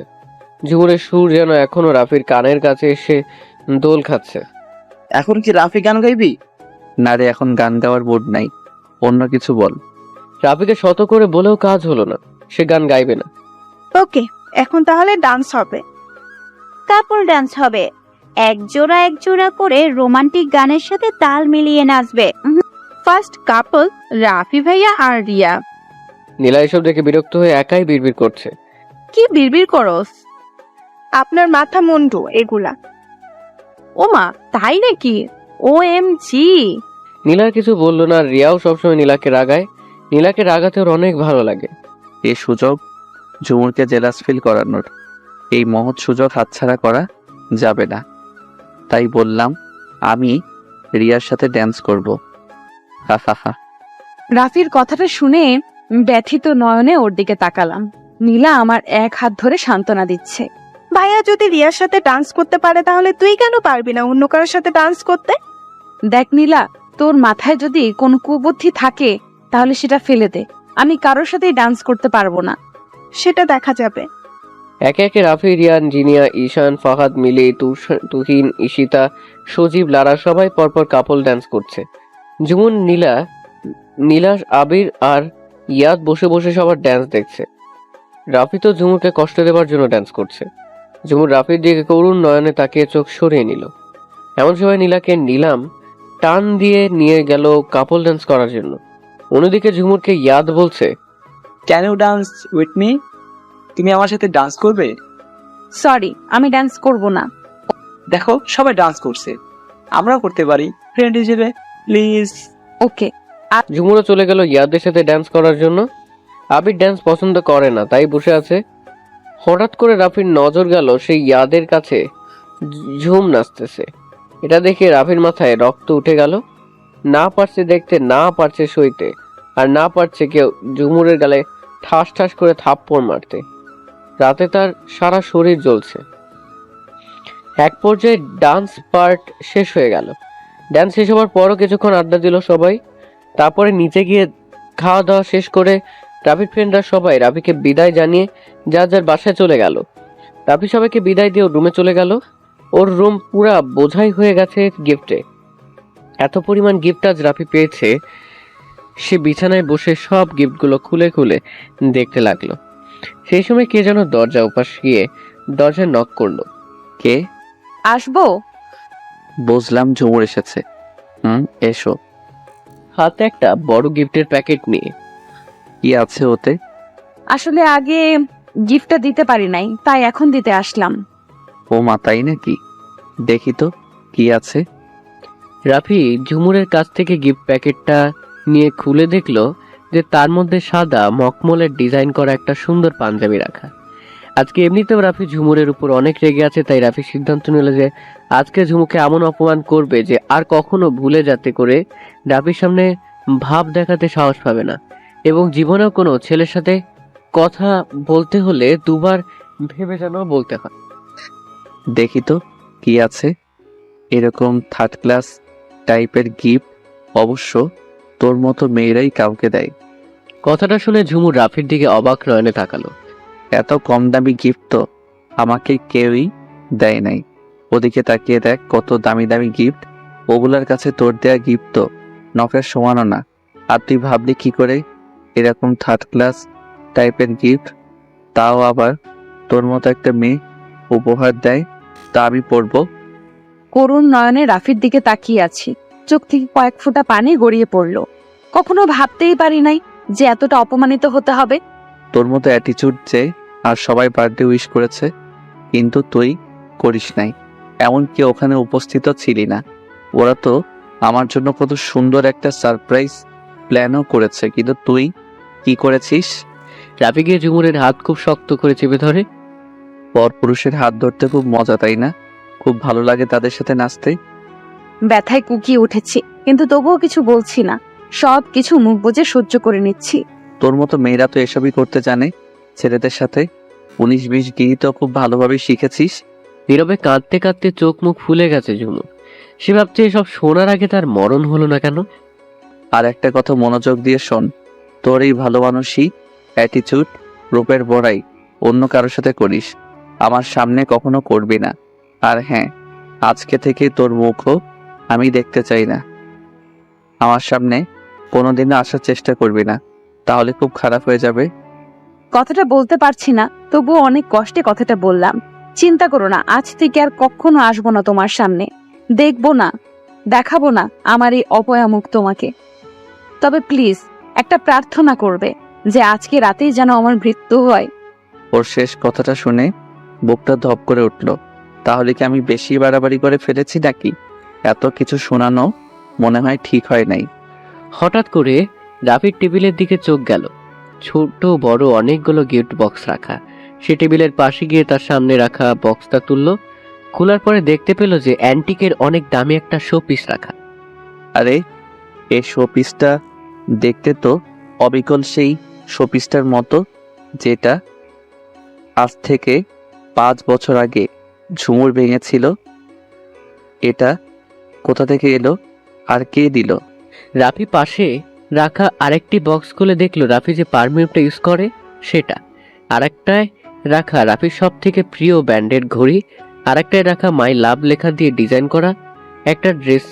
ফ্রেমের মধ্যে রাফির হাস্যরসে একটা পিকচার। রাফি ভাবছে এইগুলো কে দিল, প্রত্যেকটা গিফটে অভাগী লেখা। হঠাৎ করে শেষ গিফটটা তুলে দেখার সময় সেটার নিচে একটা চিঠির মতো কাগজ দেখতে পেল। সে সেটা খুলে পড়তে লাগলো। প্রিয়, তোমার নাম উচ্চারণ করে মুখে নেবার মতো অধিকার আমার নাই। আমি জানি তুমি আমাকে অনেক বেশি ঘৃণা করো, আমাকে সহ্য করতে পারো না। তাই তো 5 বছর আগে আমাকে কাঁদিয়ে আমার থেকে দূরে চলে গিয়েছিলে। সেই 5 বছর কেঁদেছি তুমি কাছে না থাকায়। এখনো তুমি আমার অনেক কাছে, তবুও কাঁদতে হয় তোমার করা অবহেলা আর অপমানের জন্য। কি দোষ করেছিলাম আমি বলতে পারো? 5টা বছর কি কম ছিল কাঁদানোর জন্য? একটা সময় ছিল যখন আমি কাঁদলে তুমি ব্যস্ত হয়ে পড়তে আমার মুখে হাসি ফোটানোর জন্য। তখন তুমি আমার মুখে এক চিলতে হাসি ফোটানোর জন্য কত কিছুই না করতে। আর এখন তুমি আমাকে কি করে কাঁদাবে, কি করে আমার চোখ থেকে অঝোর ধারায় পানি ঝরাবে, সেই নিয়ে সব সময় ব্যস্ত থাকো। ভেবেছিলাম আজকে তোমাকে বলবো কতটুকু ভালোবাসি, কিন্তু তা বলা হয়ে ওঠেনি কোনো এক কারণে। তোমার মুখে হাসি ফোটানোর জন্য আমি আমার তুচ্ছ জীবনটাও বাজি রাখতে পারি। যেদিন দেখবো তুমি অন্য কারো হয়ে গেছো, সেদিনই হবে আমার জীবনের শেষ দিন। সর্বশেষ একটা কথাই বলবো, ভালোবাসি, অনেক অনেক বেশি ভালোবাসি আমার সেই পাগলটাকে। I love you a lot more than of my life. ইতি অভাগী ঝুমু। কাগজটা পড়ে রাফি তো একেবারে শিহরিত, কিছু বলার ভাষাই হারিয়ে ফেলেছে। ওদিকে ঝুমুর নিজের রুমে গিয়ে কাঁদতে লাগলো। ওর ভেতরটা ফেটে যাচ্ছে কষ্টে, হয়তো কষ্টগুলো কিছুটা চোখের পানি দিয়ে বের হচ্ছে। আজকে রাফির করা অপমান কিছুতেই সহ্য করতে পারছে না ঝুমু। জানতাম ঘৃণা করো, কিন্তু এতটা যে ঘৃণা করো তা জানতাম না। আল্লাহ আমাকে মেরে ফেলো, কেন বাঁচিয়ে রেখেছো আমারে? আমি যে এত কষ্ট সহ্য করার ক্ষমতা হারিয়ে ফেলেছি। হঠাৎ করে ঝুমুর জোরে জোরে শ্বাস নিতে লাগলো, মনে হচ্ছে ওর ফুসফুসটা ফেটে যাবে। নাক থেকে রক্ত পড়তে লাগলো, খুব বেশি করে শ্বাসকষ্ট হতে লাগলো। মাথা ঘুরিয়ে নিচে পড়ে গেল, টেবিলের কোণার মাথায় জোরে আঘাত লাগলো, আর ওর চারদিকে শুধু অন্ধকার মনে হচ্ছে। নীলা কি যেন মনে করে ঝুমুরের রুমের দিকে আসলো। নীলা দরজা খুলে ভিতরে এসে দেখতে পেল যে ঝুমুর নিচে পড়ে আছে, ওর মাথা ফেটে গেছে, নাক দিয়ে রক্ত পড়ছে, জোরে জোরে শ্বাস নিচ্ছে। নীলার বুকটা ধক করে উঠলো, সে জোরে চিৎকার করে দৌড়ে ঝুমুরের কাছে গেল। এই ঝুমুর, কি হয়েছে তোর? এই ঝুমুর, কথা বল প্লিজ, কথা বল। নীলা এখন কেঁদে দিল, যেই দেখলো ঝুমুর কোনো কথা বলছে না, জোরে জোরে সবাইকে ডাকতে লাগলো। আব্বু, আম্মু, মেজো আব্বু, কে কোথায় আছো? প্লিজ সবাই ঝুমুর রুমে আসো তাড়াতাড়ি। ঝুমুরের আম্মু দৌড়ে আসলো সবার আগে। নীলা, কি হয়েছে? চিৎকার। বাকিটুকু বলতে পারলো না, তার আগেই নিচের দিকে চোখ গেল আর দেখলো যে ঝুমুর নিচে পড়ে আছে। নীলা, কি হয়েছে আমার মেয়ের? জানি না মেজো আম্মু, কিচ্ছু জানি না। আমি ঝুমুর রুমে এসে দেখি ও নিচে পড়ে আছে। ওগো শুনছো? দেখো না, আমার মেয়ে জানে কি রকম করছে, তাড়াতাড়ি আসো। নীলার আর ঝুমুর আম্মুর চিৎকার শুনে রাফি ঝুমুর রুমে চলে গেল। কি হলো? ওখানে এত চেঁচামেচি কেন? তাও আবার ঝুমুরের রুম থেকে? ঝুমুরের আবার কিছু হলো না তো? রাফি দৌড়ে ঝুমুরের রুমে চলে গেল, সেখানে গিয়ে দেখলো ঝুমুর নিচে পড়ে আছে। রাফি তাড়াতাড়ি গিয়ে ঝুমুরের পাশে বসে ওর মাথাটা রাফির কোলে রাখলো। ঝুমুর, এই ঝুমুর, তোর কি হলো? চোখ খোল। নীলা, ওর এই অবস্থা কি করে হলো? আমি জানি না ভাইয়া, আমি ঝুমুর রুমে এসে দেখি ও নিচে পড়ে আছে এরকম করে। মিস্টার আশরাফ, মিস্টার আলতাফ সহ সবাই দৌড়ে আসলো। মিস্টার আলতাফ তো পাগল প্রায় একমাত্র মেয়ের এ অবস্থা দেখে, আর তুষারও কি থেকে কি করবে বুঝতে পারছে না। রাফি ঝুমুরকে কোলে তুলে নিয়ে বাহির হতে লাগলো, আর তুষারকে বললো যে তাড়াতাড়ি গাড়ি বের করে। রাত তখন 12টারও বেশি। তুষার গাড়ি ড্রাইভ করছে, আর মিস্টার আলতাফ তুষারের পাশে বসে আছে সামনে, আর পেছনের সিটে রাফি ঝুমুরকে কোলে নিয়ে বসে আছে। রাফি ঝুমুরের মাথাটা নিজের বুকের সাথে শক্ত করে জড়িয়ে ধরলো। ওর মনে হচ্ছে কেউ ওর থেকে ঝুমুরকে কেড়ে নিয়ে যাচ্ছে। পিছনের গাড়িতে বাকি সবাই আসলো, ঝুমুরকে হাসপাতালে ভিতরে নিয়ে গেল। ডক্টর দেখে ওকে তাড়াতাড়ি আইসিইউতে নিয়ে গেল, আর ওর ট্রিটমেন্ট করতে লাগলো। একে একে সবাই আসলো হাসপাতালে। ঝুমুরের আম্মু তো কান্না করতে করতে সেন্সলেস হয়ে পড়েছে। ওনাকে রাফির আম্মু আর তুষারের বউ অর্ণা সান্ত্বনা দিচ্ছে। মিস্টার আলতাফকে তার ভাই মিস্টার আশরাফ সহ তার বাকি ভাইরা সান্ত্বনা দিচ্ছে। তুষারের বউ অর্ণা সান্ত্বনা দিচ্ছে। মিস্টার আলতাফকে তার বড় ভাই মিস্টার আশরাফ সহ তার বাকি ভাইরা সান্ত্বনা দিচ্ছে। তুষারেরও কান্না করতে করতে নাজেহাল অবস্থা। আজ ওর একমাত্র পিচ্চি বোনটার এই অবস্থা। রাফি শুধু নীরব দর্শকের মতো দেখছে। ওর যে কাউকে সান্ত্বনা দেবার বা কান্না করার ভাষা নাই। নীলা কান্না করতে করতে বারান্দায় চলে গেল। এটা দেখে রাফি ওর পেছনে পেছনে গেল। নীলা রাফিকে দেখে হাউমাউ করে জড়িয়ে ধরে কান্না করতে লাগলো। ভাই, আমার খুব কষ্ট হচ্ছে, বিশ্বাস করো। আমি যে ঝুমুর এই কষ্ট মোটেও সহ্য করতে পারি না। কাঁদিস না বোন, ঝুমুরের কিছু হবে না, ও ঠিক হয়ে যাবে আগের মতো, দেখিস। ভাইয়া, তুমি জানো না ঝুমুর তোমাকে কতটা ভালোবাসে। ঝুমুরের এরকম অবস্থা আরো একবার হয়েছিল, যেদিন তুমি ওকে ছেড়ে লন্ডন চলে গেছিলে। সেদিন রাতে ওর প্রচন্ড শ্বাসকষ্ট হয়। হোয়াট? কি বলিস এগুলা? হ্যাঁ, সেদিন তোমার চলে যাওয়া মেনে নিতে পারে নাই ঝুমুর। তখন ডক্টর বলেছিল যে অতিরিক্ত মানসিক চাপের কারণে ওর এই অবস্থা হয়েছিল। আরো বলেছে যে দ্বিতীয়বার যদি এমন কিছু ঘটে তাহলে ওর বাচ্চা মরা নিয়ে টানাটানি লাগতে পারে। কি বলিস বোন? এগুলা তুই আমাকে আগে কেন বলিস নাই? বলতে আমি তোমাকে চেয়েছি, কিন্তু ঝুমুর আমাকে বলতে দেয়নি। জানো ভাইয়া, বিগত 5টা বছর এমন একটা রাত নাই যে ঝুমুর তোমার জন্য কান্না করে নাই। আমি ছাড়া এগুলো আর কেউ জানতো না এই বাড়ির। তুমি কি জানো আজকে তোমার জন্মদিনের সারপ্রাইজ প্ল্যানটা কে করেছে? এই সবটাই ঝুমুর করেছে। মানে তাহলে রিয়া নাকি? রিয়াপু কিচ্ছু করে নাই, সবটা ঝুমুর করেছে। এমনকি রাত 12টার সময় তোমার ফোনে একটা আননোন নাম্বার থেকে তোমার হোয়াটসঅ্যাপে ভিডিও মেসেজ পাঠিয়ে ওই তোমাকে জন্মদিনে উইশ করেছিল। তুমি যদি সব সময়ের মতো ওকে আবার অপমান করো। সেই ভয়ে ও এই পুরো কাজ ক্রেডিট নিচে না নিয়ে রিয়া আপুকে দিয়েছে। সবার আড়ালে তোমার রুমে অনেকগুলো গিফটও রেখে আসে। কাউকে এতটা ভালো কেউ কিভাবে বাসতে পারে সেটা আমি কখনো দেখি নাই ভাইয়া। যদি ঝুমুকে না দেখতাম। নিশ্চুপ। ঝুমুর আমার জন্য এত কিছু করেছে, আর আমি কিনা ওকে কষ্ট দেবার জন্য, ওকে কাঁদাবার জন্য উঠে পড়ে লেগেছি। ছি, এসব আমি কি করে করতে পারলাম আমার পাখির সাথে? আমার কেন জানি মনে হচ্ছে ওর এই অবস্থার জন্য একমাত্র তুমি দায়ী। হয়তো তুমি ওকে এমন ভাবে অপমান করেছো সেটা ওর সহ্য করার ক্ষমতা হারিয়ে ফেলেছে। যদি এটাই হয়ে থাকে তাহলে তুমিও শুনে রাখো একটা কথা, ঝুমুর যদি কিছু হয় তাহলে আমি তোমাকে কোনো দিন ক্ষমা করতে পারবো না। আমি নীলার যাওয়ার পানে তাকিয়ে আছি। আমি নিজেই তো নিজেকে কখনো ক্ষমা করতে পারবো না। আমি যা ঝুমুরের সাথে করেছি তা ক্ষমার অযোগ্য। আমি আর কখনো পাগলিটাকে কষ্ট পেতে দিব না। তারপরে রাফিও সবার পাশে এসে দাঁড়ালো। রাফি স্থির এক জায়গায় থাকতে পারলো না। আইসিইউ রুমের সামনে পায়চারি করতে লাগলো। প্রায় ঘন্টা দুয়েক পর ডক্টর বের হলো। সবার আগে রাফি ছুটে গেল ডক্টরের কাছে। ডক্টর, ঝুমুরের কি অবস্থা? ও ভালো আছে তো? ডক্টরকে বের হতে দেখে তুষার, মিস্টার আলতাফ আর মিস্টার আশরাফ সহ সবাই দৌড়ে আসলো। দেখুন, আমরা আল্লাহর রহমতে ওনাকে সুস্থ করতে পেরেছি। আপনারা যদি আর কিছুক্ষণ দেরি করে ওনাকে নিয়ে আসতেন তাহলে তার জীবন রিস্কের মধ্যে পড়ে যেত। কিন্তু ওনার জ্ঞান এখনো ফিরেনি। কয়েক ঘন্টা পর ওনার জ্ঞান ফিরতে পারে। চিন্তার কোনো কারণ নেই। ওনাকে এখন কেবিনে শিফট করা হয়েছে। Thank god. অনেক অনেক ধন্যবাদ আপনাকে ডক্টর। আমি কি ওকে দেখতে পারি? দেখতে পারবেন, কিন্তু একজন একজন করে। বেশি মানুষ গিয়ে ভিড় করলে রোগের সমস্যা হতে পারে। আর যে কোনো একজন আমার সাথে চলুন, কিছু ওষুধ প্রেসক্রাইব করতে হবে। ডক্টর, আপনি চলুন, আমি আসছি। মিস্টার আশরাফ ডক্টরের সাথে চলে গেল ডক্টরের রুমে। আর এদিকে এক এক করে সবাই ঝুমুর রুমে গিয়ে ওকে দেখে আসছে। অবশেষে রাফির পালা আসলো। রাফি ভিতরে ঢুকে দেখলো সাদা বেডে ঝুমুরকে শোয়ানো হয়েছে। ঘুমন্ত অবস্থায় ঝুমুরকে অনেক মায়াবী লাগছে। মনে হচ্ছে কোনো পরী শুয়ে আছে। রাফি ধীর পায়ে ঝুমুর এর দিকে এগিয়ে গেল। গিয়ে ঝুমুরের বেডের পাশে রাখা চেয়ারে বসলো আর ঝুমুরের হাত নিজের হাতের মুঠোয় নিয়ে নিল। আমি তোকে শুধু কষ্ট দেই?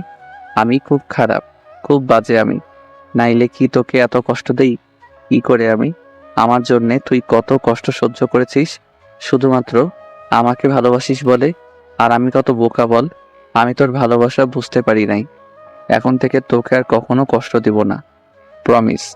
ভালো তো আমিও তোকে বাসি সেই ছোটবেলা থেকে, কিন্তু সেটাকে মনের গহীনেই চেপে রেখেছি, প্রকাশ করি নাই। এখন আর এসব হবে না। অনেক ভালোবাসবো তোকে, অনেক বেশি আগলে রাখবো বলেই ঝুমুরের কপালে একটা ভালোবাসার পরও সেঁকে দিলাম। রাফি ঝুমুরের কেবিন থেকে বের হয়ে ওর আব্বুর কাছে গেল। আব্বু, হ্যাঁ বলো। ডক্টর কি বলল? ডক্টর বলল আমাদের ঝুমু নাকি কোনো একটা কিছু নিয়ে মানসিক সমস্যায় আছে। কোনো এক টেনশন ওর মাথায় প্রভাব বিস্তার করেছে, খুব খারাপভাবে, সেটাই ডক্টর বলল। কিন্তু আমি বুঝতে পারছি না ঝুমু কি এমন টেনশনে আছে যে আমাদের কাউকে বলতে পারছে না। তাই তো ভাইয়া। আমি তো আমার ঝুমুর কোনো চাওয়া পাওয়া অপূর্ণ রাখিনি। তাহলে আমার মামুর কি এমন টেনশন যেটা আমাদের কাউকে বলতে পারছে না? এক সপ্তাহের মধ্যে আমাদের ঝুমু সুস্থ হয়ে যাবে। আর এক সপ্তাহ সম্পূর্ণ বেড রেস্টে থাকতে হবে। কিছু মেডিসিনও প্রেসক্রাইব করে দিছে, ওগুলো ওকে নিয়মিত খাওয়াতে হবে। আর ওকে সব সময় হাসি খুশি রাখতে হবে।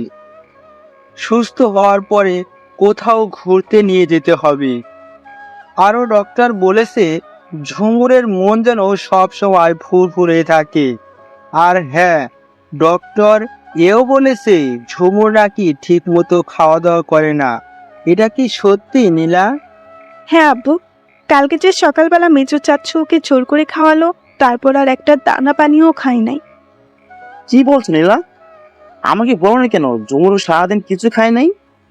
এই জন্যই তো আমার মেয়েটা এত দুর্বল হয়ে পড়ছে। কাউকে বলে দিল তো তারপরে বলবো? ঝুমুর যে চাপা স্বভাবের, না ও কাউকে কিছু বলবে আর না আমাকে কিছু বলতে দেয়। তখনই তুষার ওষুধের প্যাকেট আর কিছু খাবার প্যাকেট নিয়ে আসলো। আব্বু, এ নাও ঝুমুরের ওষুধ। ডক্টর যা বলেছে সেগুলা, আর এই খাবার প্যাকেটগুলা তোমরা সবাই খেয়ে নাও। আর হ্যাঁ আব্বু, আম্মু, বড় আম্মু, রাফি আর নীলাগ এবারে সবাইকে বাড়িতে পাঠিয়ে দিয়েছে। খানা বের করে কোনো লাভ নেই। ঠিক করেছিস ভাইয়া, সবাইকে এখানে কোনো দরকারে আসবে না। তারপরে সবাই তুষারের আনা খাবারগুলো খেয়ে ঝুমুরের জ্ঞান আসার অপেক্ষা করতে লাগলো। ফজরের আজানের কিছু সময় পরে সবেমাত্র ভোরের আলো ফুটতে শুরু করেছে, তখন ঝুমুরের জ্ঞান ফিরল। ঝুমুরের কেবিনে রাতে নীলার ও রামও ছিল। ঝুমুর জ্ঞান ফিরতে সাথে সাথে ডক্টরকে ইনফর্ম করা হলো। ডক্টর এসে ঝুমুরকে দেখতে লাগলো। ঝুমুর মুখে অক্সিজেন মাস্ক লাগানো, তাই সে কথা বলতে পারছে না। ডক্টর চেক আপ করার পরে ঝুমুরের মুখ থেকে অক্সিজেন মাস্কটা খুলে দিলেন। তারপরে তাকে জিজ্ঞেস করলো, তোমার এখন কেমন লাগছে? নিজেকে খুব দুর্বল লাগছে, কিন্তু আমি হাসপাতালে কেন? কি হয়েছে আমার? আসলে তোমার শরীর প্রচন্ড দুর্বল থাকার কারণে তুমি মাথা ঘুরে পড়ে যাও, তাই তোমাকে হাসপাতালে অ্যাডমিট করানো হয়। কিন্তু আমি তো হাসপাতালে থাকতে একদম পছন্দ করি না, আমার একদম ভালো লাগে না, আমি বাসায় যাব। অস্থির হয় না মামনি, তুমি এখন অনেক দুর্বল, তোমাকে কষ্ট করে হলেও একদিন হাসপাতালে থাকতে হবে। কালকে সকালে না হয় তোমাকে ডিসচার্জ করে দেওয়া হবে। হ্যাঁ রে মা, কালকে সকালেই তোকে বাসায় নিয়ে যাব। তোকে আর কষ্ট করে এখানে থাকতে হবে না। আচ্ছা আম্মু, আপু কোথায়? আর ভাইয়াই বা কোথায়? তোর আব্বু বাহিরে গেছে তোর জন্য খাবার আনতে, তার সাথে তুষারও গেছে, চলে আসবে হয়তো এখনই। ও, কিছুক্ষণ পরে মিস্টার আলতাফ আর তুষার খাবার নিয়ে আসলো। খাবারের প্যাকেটটা ঝুমুরের আম্মুর হাতে দিল। এখন থেকে নিয়মিত খাবার খেতে হবে ঝুমু। খাবার নিয়ে তেরিমেরি করলে চলবে না কিন্তু। তারপরে ঝুমুরকে একটু হালকা বসিয়ে বালিশের সাথে হেলান দেয় খাবার খাওয়ানো হলো, অতঃপর ওষুধ খাওয়ানো হলো। একটু পরে সকাল সকালই বাসার সবাই ঝুমুরকে দেখতে হাসপাতাল আসলো। ঝুমুরের দাদা দাদিও এসেছে। ঝুমুরকে তারা খুব ভালোবাসে, তো তাই ওর দাদা দাদিও কালকে রাতে হাসপাতালে থাকতে চেয়েছিল, কিন্তু তুষার এদের থাকতে দেয় নাই, কারণ ওদের আর কষ্ট করার বয়স নাই। যদি ওনার আবার অসুস্থ হয়ে পড়ে, তাই ঝুমুরের দাদি এসে ওকে জড়িয়ে ধরলো। এখন কেমন আছিস দাদু ভাই? তোর জন্য অনেক চিন্তায় ছিলাম। এখন একটু ভালো লাগছে, আর টেনশন করো না আমার জন্য তোমরা। একে একে সবাই ঝুমুরের কাছে দেখা করলো, শুধুমাত্র রাফি বাদে। সবার দেখা করা হলো। ডক্টর এসে ঝুমুরকে একটা ঘুমের ইঞ্জেকশন দিয়ে দিল, কারণ ঝুমুরের এখন পুরো বিশ্রামের প্রয়োজন। কিছুক্ষণের মাঝে ঝুম ঘুমিয়ে গেল। সবাই যখন রুম থেকে বের হয়ে বাহিরে বসে কথা বলছে, তখন রাফি আড়ালে ঝুমুরের কেবিনে ঢুকলো। আস্তে আস্তে গিয়ে ঝুমুরের মাথার পাশে চেয়ার টেনে বসে ঝুমুরের দিকে অপলক দৃষ্টিতে তাকিয়ে আছে। এই দেখার যেন কোনো শেষ নাই, শেষ হবেও না কোনোদিন। ওকে দেখছি আর ভাবছি, মহান আল্লাহ যেন সব সৌন্দর্য ওর মায়ার ভিতরে ঢুকিয়ে দিয়েছে। কি এমন আছে ওর ভিতরে যেটা আমাকে সর্বদা ওর কাছে টানে। সে যাই থাকুক না কেন, আমার মনের রানী তো তোকেই বানাবো। যুব সজাগ থাকতে ইচ্ছে করেই রাফিয়ার সামনে আসে নাই, কারণ রাফি নিজেই অস্থির বোধ করছিল, কিন্তু ঝুমুরের খেয়াল সে ঠিকই রেখেছে। পরের দিন সকালে ঝুমুরকে ডিসচার্জ করে দেওয়া হলো। ডক্টর বলেছিল কমপক্ষে 2 থেকে 3 দিন হাসপাতালে থাকতে হবে, কিন্তু ঝুমুর হাসপাতাল থাকতে মোটেও স্বাচ্ছন্দ্য বোধ করে না। তাই ঝুমুরের আব্বু মিস্টার আলতাফ সাহেব ঝুমুরের সব ট্রিটমেন্টের ব্যবস্থা বাসাতেই করেছে। সব ফর্মালিটি মেনে ঝুমুরকে বাসায় নিয়ে আসা হলো। তুষার ঝুমুরকে কোলে নিয়ে গিয়ে ওর বিছানায় বসিয়ে দিল। বড় মা, কিছু খাবি? বল আমায়, তোর ভাবিকে কিছু বানিয়ে আনতে বলবো। না ভাইয়া, আমি এখন কিচ্ছু খাবো না, আমার খিদে নাই। খিদে লাগলে এমনিতেই চেয়ে নেব। তখনই কোথা থেকে যেন আঁখি এসে এক লাফতে ঝুমুরের পাশে বসে গেল। তুমি এতদিন কোথায় ছিলে? আরে আমার কলিজা, তুমি কেমন আছো গো? একটুও ভালো নাই, তোমাকে খুব মিস করেছি। ওরে আমার কলিজাটা রে, তাই বুঝি। এই যে দেখো, আমি চলে এসেছি তোমার কাছে, আর কোথাও যাব না, প্রমিস। হায় আল্লাহ, এত আদর তো মেয়েটা আমি ওর বাপ হয়ে ওর থেকে পাই না। আচ্ছা আম্মা, তুমি এখন তোমার মাম্মামের কাছ থেকে আমার কোলে আসো। তোমার মাম্মাম খুব অসুস্থ, ব্যথা পাবে তো। থাক না ভাইয়া, ও আমার কাছে। তখনই অন্না আসলো পিচ্চিটার খাবার নিয়ে। দেখো না ঝুমু, আগে তো কিছুই খাচ্ছে না। তোমার হাতে খেতে খেতে এমন অভ্যাস হয়ে গিয়েছে যে এই 2 দিন তুমি বাড়িতে ছিলে না, একটা দানা পানিও মুখে দেয় নাই। কালকে রাতে হাতে গোনা 2 চামচ খাবার খেয়েছে, তাও আবার কাঁদিয়ে। আমি এসব যা শুনছি তা ঠিক? যদি না খাও তাহলে তো তুমি অসুস্থ হয়ে যাবে। আমি তোমার হাতে ছাড়া আর কারো হাতে খাবো না। রিল্যাক্স আম্মু, এমন করে না আমার মা। না খেলে কি করে হবে বলো? ভাবি কই? ওর খাবারটা দাও তো, আমি আমার কিউটিকে খাবার খাওয়াবো। এই নাও ওর খাবার বাড়ি, কিন্তু তোমার তো এখন রেস্টের দরকার ঝুমু। অসুবিধা নেই, এখন আমি ঠিক আছি। আর আখি এখন কিন্তু কোনো অজুহাত চলবে না, খেতে হবে। দাও। ঝুমু খাবার দিল আর আঁখি খেয়ে নিল। দেখে মনে হচ্ছে ও আমার মেয়ে না, ঝুমুরের মেয়ে। ঝুমুর আঁখিকে খাওয়াচ্ছে, অর্ণা চলে গেল আর রান্নাঘরে তুষারের কি জানি কল আশায় বাহিরে চলে গেল। আর অপর পাশে বৃদ্ধি রাফি দরজার পাশে দাঁড়িয়ে দাঁড়িয়ে নুরুর ঝুমুর আঁখিকে খাওয়ানো। যখন আমাদের বেবি হবে তখনও ও আমাদের বেবিকে এভাবে খাইয়ে দিবে? রাফি আস্তে আস্তে ঝুমুর রুমে ঢুকলো, কিন্তু সেটা ঝুমু দেখে নাই। ঝুমু আঁখিকে নিয়ে ব্যস্ত। আঁখি ওর এই 2 দিনের জমিয়ে রাখা সব কথা বলেছে, আর ঝুমুকে খাইয়ে দিচ্ছে আর হাসছে। খাওয়ানো শেষে দিকে তখন রাফি গিয়ে ঝুমুরের পিতবিজনের পিছানায় ওর মুখ বসলো। কিরে এমন করে কি দেখিস? ঝুমু চোখ সরিয়ে নিল আর আঁখি গিয়ে রাফির গলা জড়িয়ে ধরলো। ছোট আপু, তুমি বলেছিলে আমার জন্য চকলেট নিয়ে আসবে, আমার চকলেট কোথায়? এনেছি তো আম্মু। তোমার জন্য চকলেট আনবো না তা কি হয়? Thank you and love you ছোট আপু। লাভ ইউ টু আমার পিচ্ছি জান। মামনি পানি খেয়ে নাও। আচ্ছা, উনি আমার রুমে আসলো কেন? সহানুভূতি দেখাতে এসেছে? উনি নিজেই তো বলেছিল যে আমার মুখ উনি কখনো দেখতে চায় না। আমি আম্মুর কাছে যাব। আচ্ছা, তোমার আম্মু রান্নাঘরে আছে, যাও। আঁখি দৌড়ে রান্নাঘরে চলে গেল। আর এদিকে ঝুমুর তো অসহ্য লাগছে। রাফি আরো কাছে এসে বসেছে। হঠাৎ করে রাফি বলল, এরকম একটা কিউট বেবি যদি আমার থাকতো তাহলে কতই না ভালো হতো। আশ্চর্যজনকভাবে ওনার দিকে তাকিয়ে আছি, কিন্তু কিছু বলছি না। আই উইশ আমারও এমন একটা পরি থাকবে যে আমাকে আব্বু আব্বু বলে ডাকবে। ইস, কবে যে সেদিন আসবে আর তোকে আম্মু বলে ডাকবে। তাহলে বিয়ে করেই ফেলুন, ভালোই হবে। আমারও দুনিয়ার পার্ট চুকিয়ে ফেলতে সুবিধা হবে। ওর কথাটা শুনে বুকটা ধপ করে উঠলো। আমি ওর মুখটা চেপে ধরলাম। হুশ, এমন কথা যদি আর কখনো বলিস তাহলে একদম জানে মেরে ফেলবো। মেরে তো ফেলেছ অনেক আগেই, এখন আবার কি মারবে? আমি আর নিজের মধ্যে বেঁচে নেই, সে কবে মরে গেছি। ঝুমুরের দিকে এক দৃষ্টিতে তাকিয়ে আছি। ওর চোখ বলে দিচ্ছে যে ঝুমুর ভালো নেই। হয়েছে, আর পাকনামা করতে হবে না। দুপুর হয়ে গেছে, খাবার খেয়ে ওষুধ খেতে হবে। নীলা, ওই নীলা। নীলাকে রাফি ডাকছে শুনে দৌড়ে ঝুমুরের রুমে এলো। হ্যাঁ ভাইয়া বলো। ঝুমুরের জন্য খাবার নিয়ে আয়। খাবার খেয়ে ওষুধ খেতে হবে ওর। ওকে, আনছি, ওয়েট। এই নাও ভাইয়া। আচ্ছা, এখানে রেখে তুই যা। আর যদি কেউ কিছু জিজ্ঞেস করে তাহলে বলবি আমি ঝুমুরকে খাওয়াচ্ছি, ঠিক আছে? ওকে ভাইয়া। নে, হা কর। হঠাৎ করে আমার জন্য এত দরদ উতলে পড়লো কেন? আমার জন্য যেহেতু তুই অসুস্থ হয়েছিস সেহেতু আমাকেই তো সুস্থ করে তুলতে হবে, তাই নয় কি? ও কর্তব্য পালন করছেন, কিন্তু আমি তো কাউকে দায়ী করিনি। আমি মরে গেলেই বা কার কি? আর একটা এক্সট্রা কথা বললে একদম থাপ্পড় মেরে দাঁত ফেলে দিব।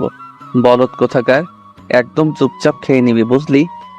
ঝুমুর রাফিকে বরাবরই সবসময় ভয় পায়, তাই তো শত অভিমান থাকা সত্ত্বেও একদম চুপচাপ খেতে লাগলো। কেমন একটা ভালো লাগা কাজ করছে ঝুমুরের মধ্যে।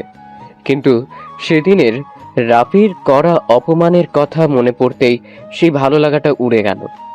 খাবার খাওয়ানোর পরে রাফি ওকে ওষুধ খাইয়ে দিল, সাথে একটা ঘুমের ইঞ্জেকশনও দিয়ে দিল। আস্তে আস্তে ঝুমুর ঘুমিয়ে গেল। রাফি আস্তে করে ঝুমুরের কপালে একটা চুমু দিয়ে কাঁথাটা ওর গায়ে জড়িয়ে দিল। রাফি ঝুমুরের ঘরটা খেয়াল করে না আগে, তাই সে চারপাশটা ঘুরে ঘুরে দেখতে লাগলো। রুমটা খুব সুন্দর করে পরিপাটি করে সাজানো। একদিকে বুক শেলফও খুব সুন্দর করে বইগুলো তাকে সাজিয়ে রাখা। ওয়ার্ড্রোবের উপর কয়েকটি শো পিস খুব সুন্দর করে সাজিয়ে রাখা। খাটের বিছানার পাশে সেন্টার টেবিল রাখা, আর তাতে ঝুমুর হাস্যজ্জ্বল একটি ছবি রাখা। তার পাশে রাফির দেওয়া গিফটগুলা সাজিয়ে রাখা। দেয়ালে ফ্যামিলি পিক লাগলো। বেশিরভাগ পিক ঝুমুর আর রাফির সাথে তোলা। অন্যান্য আসবাবপত্রগুলো যথাস্থানে সুন্দর করে রাখা। দেখছি বেশিরভাগ আমার দেয়া জিনিসগুলো দিয়েই ওর রুমটা সাজানো। হঠাৎ করে রাফির ঝুমুরের পড়ার টেবিলের দিকে নজর গেল। কয়েকটা বই খাতা পরিপাটি করে সাজানো, পাশে একটা ফুলদানি, কয়েকটা কলমদানি, একটা কালো রঙের আপেল কোম্পানির ল্যাপটপ রাখা, আর একপাশে খুব সুন্দর একটা ডায়েরি রাখা। রাফি এগিয়ে গিয়ে ডায়েরিটা উল্টে পাল্টে দেখতে লাগলো। ডায়েরির প্রথমেই বড় করে লেখা, don't touch it without my permission please. আমার অনুমতি ছাড়া এটাই হাত দিবে না দয়া করে। নিষিদ্ধ জিনিসের প্রতি আকর্ষণ বেশি থাকে ডাকাতি। উপরের লেখাটি দেখে রাফির মনে কৌতূহল জাগলো যে ভেতরে কি লেখা আছে ডায়েরির। সে দেরি না করে ডায়েরির প্রথম পাতাটা খুলল। সেখানে লেখা, আমার মনের যত অব্যক্ত কথা, না বলার সব কথাগুলো তোমাকে ঘিরে প্রিয়তম। লেখাটি দেখে রাফি অবাক হলো যে লেখাটির সাথে তার নামের অধ্যাক্ষর লেখা। তার মানে ডায়েরিটা আমাকে নিয়ে লেখা। প্রথম পৃষ্ঠা থেকে 2 পৃষ্ঠা উল্টালাম, ডায়েরি লেখা। সত্যি বলতে ভালোবাসি কিনা তা আমি জানি না, জানতে চাই না তা নয়।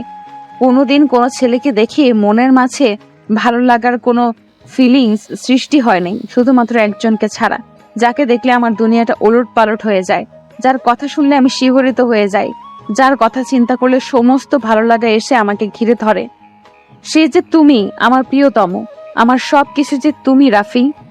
আরো কয়েক পৃষ্ঠা লেখা পড়লো রাফির মুখে হাসি লেগেই আছে। তার কেন জানি খুব ভালো লাগছে ডায়েরিটা পড়তে। সে আরেকটি পৃষ্ঠায় গেল, সেখানে লেখা, জানো, তোমার প্রতি মাঝে মাঝে চাপা অভিমান কাজ করে, কারণ তোমার জন্য আমার প্রতিটা রাত কেঁদে কেঁদে কাটাতে হয়। খুব ভালোবাসি যে তোমায়। জানো, তুমি তো আমাকে সহ্যই করতে পারো না, খুব ঘৃণা করো আমায় তুমি। তাই তো লন্ডনে যাবার পরে 5টি বছরে একটি বারও খোঁজ নাও নাই আমার।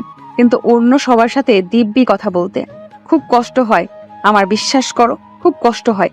সহ্য করতে পারি না তোমার করা আমার প্রতি অবহেলা।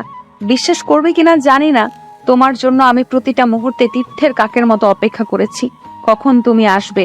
তোমার প্রতি আমার যে টান, আমার যে ভালোবাসা, সেটা কোনো দিনও তিল পরিমাণ কমবে না, এমনকি মৃত্যুর পরও না। তোমাকে ভালোবাসা যে আমার নেশা হয়ে গিয়েছে, এই নেশা যে আমি কখনোই কাটাতে পারবো না। তোমার সাথে আমার এই দূরত্ব, তোমার প্রতি আমার ভালোবাসা একটুও কমে নাই, বরং আরো বেড়েছে। অনেক ভালোবাসি তোমায়। তোমার আমাকে তুই বলে ডাকাটা অনেক মিস করি। কেন জানি না, তোমার সাথে অন্য কোনো মেয়েকে আমার সহ্য হয় না, খুব কষ্ট হয় যখন দেখি তোমার সাথে অন্য একটা মেয়ে ঘেঁষাঘেঁষি করছে। তখন বেঁচে থাকার ইচ্ছেটা আপনা আপনি মরে যায়। অপর পৃষ্ঠা, তুমি হয়তো আমাকে ভালোবাসো না, কারণ তুমি আমার থেকে অনেক সুন্দর, শিক্ষিত, ভালো কোনো মেয়ে ডিজার্ভ করো। হয়তো আমি তোমার যোগ্য না, তাই তো তুমি আমাকে শতবার অপমান করে বুঝিয়ে দাও যে আমি তোমার মতো স্মার্ট ড্যাশিং ছেলের নখেরও যোগ্য নই। অপর পৃষ্ঠা, প্রায় 7 বছরেরও বেশি সময় ধরে তোমাকে আমি ভালোবাসি, কিন্তু মুখে প্রকাশ করি না। তোমার প্রেমে অনেক আগেই ঘায়েল হয়ে বসে আছি। এখনো মনে পড়ে ছোটবেলায় যখন তুমি সবার থেকে বেশি আদর আমাকে করতে, সে যত্ন আমাকে নিয়ে, তোমার পাগলামিগুলো, এই সবই তোমাকে আমার ভালো লাগার কারণ। এই ভালো লাগা থেকে এই ভালোবাসা। তোমাকে ছাড়া আমি কিছু ভাবতে পারি না। আমার স্বপ্ন ও কল্পনাতে শুধু তুমিই বিরাজমান। একটা সেকেন্ডের জন্য তোমাকে ভুলতে পারি না। 7 বছর ধরে আমায়ও ভালোবাসে? ও মাই গড, সেই সময় ভালোবাসা কি ও কি তা জানতো? পরের পৃষ্ঠায় লেখা, আমি দিন দিন তোমার জন্য সাইকো হয়ে যাচ্ছি। পুরো ডায়েরিটা রাফির পড়া হয়ে গেছে, শুধুমাত্র 3-4 পৃষ্ঠা বাকি আছে। সেখানে লেখা, তুমি হয়তো আমাকে চাও না, আমাকে ভালোবাসো না। আমি কোনোদিন তোমাকে জোর করব না এ বিষয়ে। আমি একাই না হয় একতরফা ভালোবেসে যাব, তোমাকে আমায় ভালোবাসতে হবে না। তবে এটা সত্যি যে আমি তোমাকে এত পরিমাণ ভালোবাসি যে তোমাকে অন্য কারো হতে দেখতে পারবো না। আমি যেটা কোনোদিনও সহ্য করতে পারবো না। আর এটাও চাই না যে আমার জন্য কষ্ট হোক তোমার, বা তোমার কাঙ্ক্ষিত ভালোবাসার মানুষকে তুমি হারিয়ে ফেলো। তাই যেদিন দেখবে তুমি অন্য কারো হয়ে গেছো, সেদিনে আমি এই দুনিয়ার মায়া ত্যাগ করে চলে যাব। কথা দিলাম, তোমার জন্য আমিও মরতে পারি। তবে পরকালে আমি আমার আল্লাহর কাছে শুধু তোমাকে আমার জন্য ভিক্ষা চাইবো। আমার নামাজের প্রতিটা মোনাজাতে শুধু তুমিই আছো। এর নিচে লেখা, ভালোবাসি রাফি ভাই, খুব করে ভালোবাসি। আমার প্রতিটা নিঃশ্বাস দিয়ে শুধু তুমি জড়িয়ে আছো রাফি ভাই। আমার মনের গহীনে যে তোমার নাম শুধু খোদাই করা। মরে যাব তোমাকে ছাড়া, বিশ্বাস করো। একটুও বেঁচে থাকতে পারবো না তুমি হিনা। তুমি যে আমার জীবনের সব, আমার জীবনের সাধনা যে শুধু তুমি। সব শেষে একটা কথাই বলবো, আই লাভ ইউ রাফি ভাইয়া, আই লাভ ইউ আ লট। সবটুকু পড়া শেষ করে ডায়েরিটা বন্ধ করে রাফি একটা দীর্ঘ নিঃশ্বাস নিয়ে যেখানে ডায়েরিটা ছিল সেখানে রেখে দিল। শেষের পৃষ্ঠার লেখাগুলো পড়ে রাফির মাথাটা কেমন জানি ঝিমঝিম করছে। এতটা ভালো যে কেউ কাউকে বাঁচতে পারে সেটা তার কল্পনাতীত। বিছানার দিকে মুখ করে তাকাতেই দেখে সেখানে ঝুমুর শান্ত হয়ে ঘুমিয়ে আছে। কতটা মায়া যে ওর মুখের মধ্যে মিশে আছে, মনে হচ্ছে যে পুরো একটা ঘুম পড়ি। রাফি আস্তে করে গিয়ে ঝুমুর বিছানার পাশে বসলো। ঝুমুরের এক হাত রাফির বুকে নিয়ে ঠেকালো। এতদিন জানতাম যে ছেলেরা ভালোবাসা নিয়ে পাগলামি করে, কিন্তু এখন তো দেখি তার পুরাই উল্টো। ঝুমুরের দিকে অপলক দৃষ্টিতে তাকিয়ে আছে। ঝুমুরের হাতটা বুক থেকে তুলে একটা চুমু দিল। আমিও যে তোকে খুব ভালোবাসি, এর আগে সেটা বুঝিনি। এমনই সময় রাফির দাদি রুমে প্রবেশ করে, যেটা রাফি খেয়াল করেনি। রাফি একদিনে ঝুমুরের দিকে তাকিয়ে ওর হাতটা ধরে বসে আছে। রাফির দাদি সেটা খেয়াল করলেন, সে এসে আলতো করে রাফির কাঁধে হাত রাখলেন। রাফি তো ভয় পেয়ে চমকে পিছনে ঘুরে তাকালো। রাফির তাকাতে সে একটা মুচকি হাসি দিল। আরে দাদি, তুমি কখন এলে? এই তো এই মাত্র আসলাম। তা ঝুমু ঘুমিয়ে পড়েছে? হ্যাঁ দাদি, অনেক আগেই ঘুমিয়ে পড়েছে। দাদু ভাই, ভালোবাসিস ঝুমুরকে, তাই না? দাদির কথা শুনে ঝট করে অবাক হয়ে তার দিকে তাকালাম। কি ব্যাপার দাদি, আমার মনের কথা বুঝলো কেমতে? না মানে আসলে দাদি, হ্যাঁ। মানে মানে করতে হবে না, সত্যিটা বলতো দেখি। রাফি উঠে গিয়ে ওর দাদিকে জড়িয়ে ধরলো। তোমার সাথে তো আমি আমার সবকিছু শেয়ার করি, তাই না? হ্যাঁ হ্যাঁ, এই তো শেয়ার করার নমুনা। তলে তলে এত দূর এগিয়ে গেছো, আমায় কিছু বললা না। রাগ করে না দাদি, আমার সুইটহার্ট। তুমি রাগলে আমায় কে বুঝবে বলো? তাহলে সত্যি কথাটা বল আমায়, তোর মুখ থেকেই শুনি। হ্যাঁ, আমি ঝুমুরকে ভালোবাসি, এটা সত্যি। বাহ, তা এটা কি ঝুমুর জানে? না, আমি যে ওকে ভালোবাসি সেটাও জানে না, কিন্তু ও যে আমায় ভালোবাসে সেই কথা আমি জানি। কি করে? তোকে কি ও বলেছে নাকি? তারপরে রাফি প্রথম থেকে একে একে সবকিছু বলতে শুরু করলো, কোনো কিছু বাদ দিল না। আর ওর দাদি সবকিছু মন দিয়ে শুনছে। দাদি জানো, তোমার নাতনি নাকি আমায় দীর্ঘ 7 বছর ধরে ভালোবাসে। ওর বয়সই বা কত? 17-18 হবে। 7 বছর আগে ভালোবাসা কি সেটা কি ও বুঝতো বলো? যাই হোক দাদু ভাই, তুমি কিন্তু আমার দিদা ভাইকে অনেক কষ্ট দিয়েছো, সেটা কিন্তু একদম ঠিক নয়। দাদি, মানছি আমি ওর সাথে ভুল করেছি, জানি না ও মাফ করবে কিনা। তাই বলে তুমি আমাকে ভুল বোঝো না। তুমি তো সবকিছু শুনলে, বলো। তা যাই হোক না কেন, আমার দিদা ভাইকে তুই নিজ দায়িত্বে সুস্থ করে তুলবি, আবার আমার দিদার মুখে হাসি ফুটিয়ে তুলবি। আর হ্যাঁ, এবার কিন্তু তোর মনের কথাটা ওকে বলে দিস। ওসব তুমি চিন্তা করো না দাদি, ওসব আমি দেখে নিব। আর হ্যাঁ, খুব শীঘ্রই ওকে আমার মনের কথা বলবো। আচ্ছা দাদি, একটা কথা বলো তো, আব্বু, দাদু, মেজো চাচু, বাকি সবাই কি আমাদের সম্পর্কটা মেনে নিবে? কেন মেনে নিবে না? না মানে ঝুমুর আর আমি তো চাচাতো ভাই বোন, তাই না? আসলে মানে আমি বোঝাতে চাচ্ছিলাম আর কি। তুই কি বোঝাতে চেয়েছিস আমি তা বুঝতে পারছি। আচ্ছা দেখ, আমি আর তোর দাদু কিন্তু আপন খালাতো ভাই বোন, তাই বলে কি আমাদের বিয়ে হয় নাই? তাও আবার তোর দাদু আমায় পছন্দ করে বিয়ে করেছে, তাহলে তোদের সম্পর্ক কেন মেনে নিবে না? এরম রিলেশন তো প্রায় হয়ে থাকে। তুমি এত শিওর হয়ে কি করে বলছো বলো তো? কারণ তোর আর ঝুমুরের বিয়ে অনেক আগেই পাকা করে রাখা হয়েছে। এই কি বলো এসব?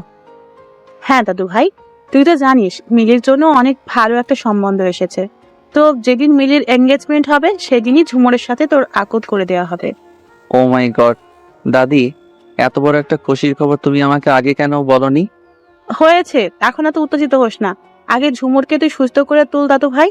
আর হ্যাঁ, দুপুর গড়িয়ে বিকেল হয়ে গেছে, তুই এখনো খাস নাই কেন? তাড়াতাড়ি নিচে যা, গিয়ে খেয়ে নে। দাদি, যে খুশির খবরটা তুমি দিয়েছো তাতে আমার পেট ভরে গেছে। ফাইনালি ঝুমু আমার হবে।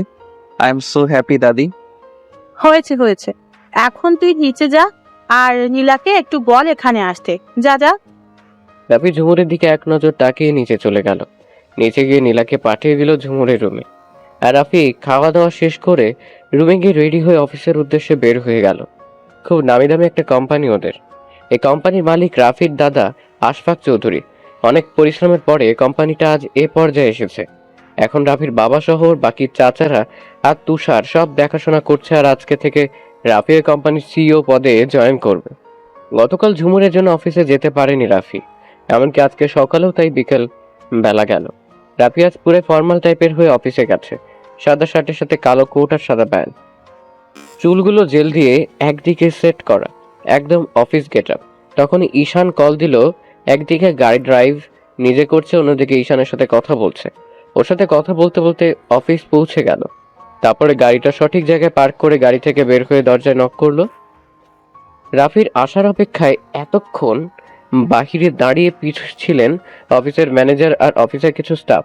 রাফি তাদের কাছে যেতেই তারা ওর সাথে হ্যান্ডশেক করে অভ্যর্থনা জানিয়ে ভিতরে নিয়ে গেল। ভিতরে অফিসের বাকি সব স্টাফরা রাফিকে ফুল দিয়ে স্বাগতম জানালো, আর রাফি সবার সাথে পরিচিত হয়ে নিল।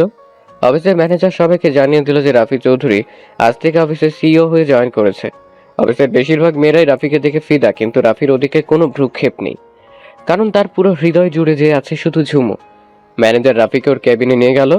রাফির রুমটা খুব সুন্দর করে গোছালো আর পরিষ্কার করা। ওদের অফিসের 10 তলা থেকে শহরের অনেক দূর অব্দি দেখা যায়। রাফির রুমও 10 তলার এক খোলা সাইটে। তুষারের কেবিন রাফির কেবিনের পাশে। তুষার এই অফিসের একজন এমডি। আজকে তুষার অফিসে আসে না, শুধু রাফি এসেছে।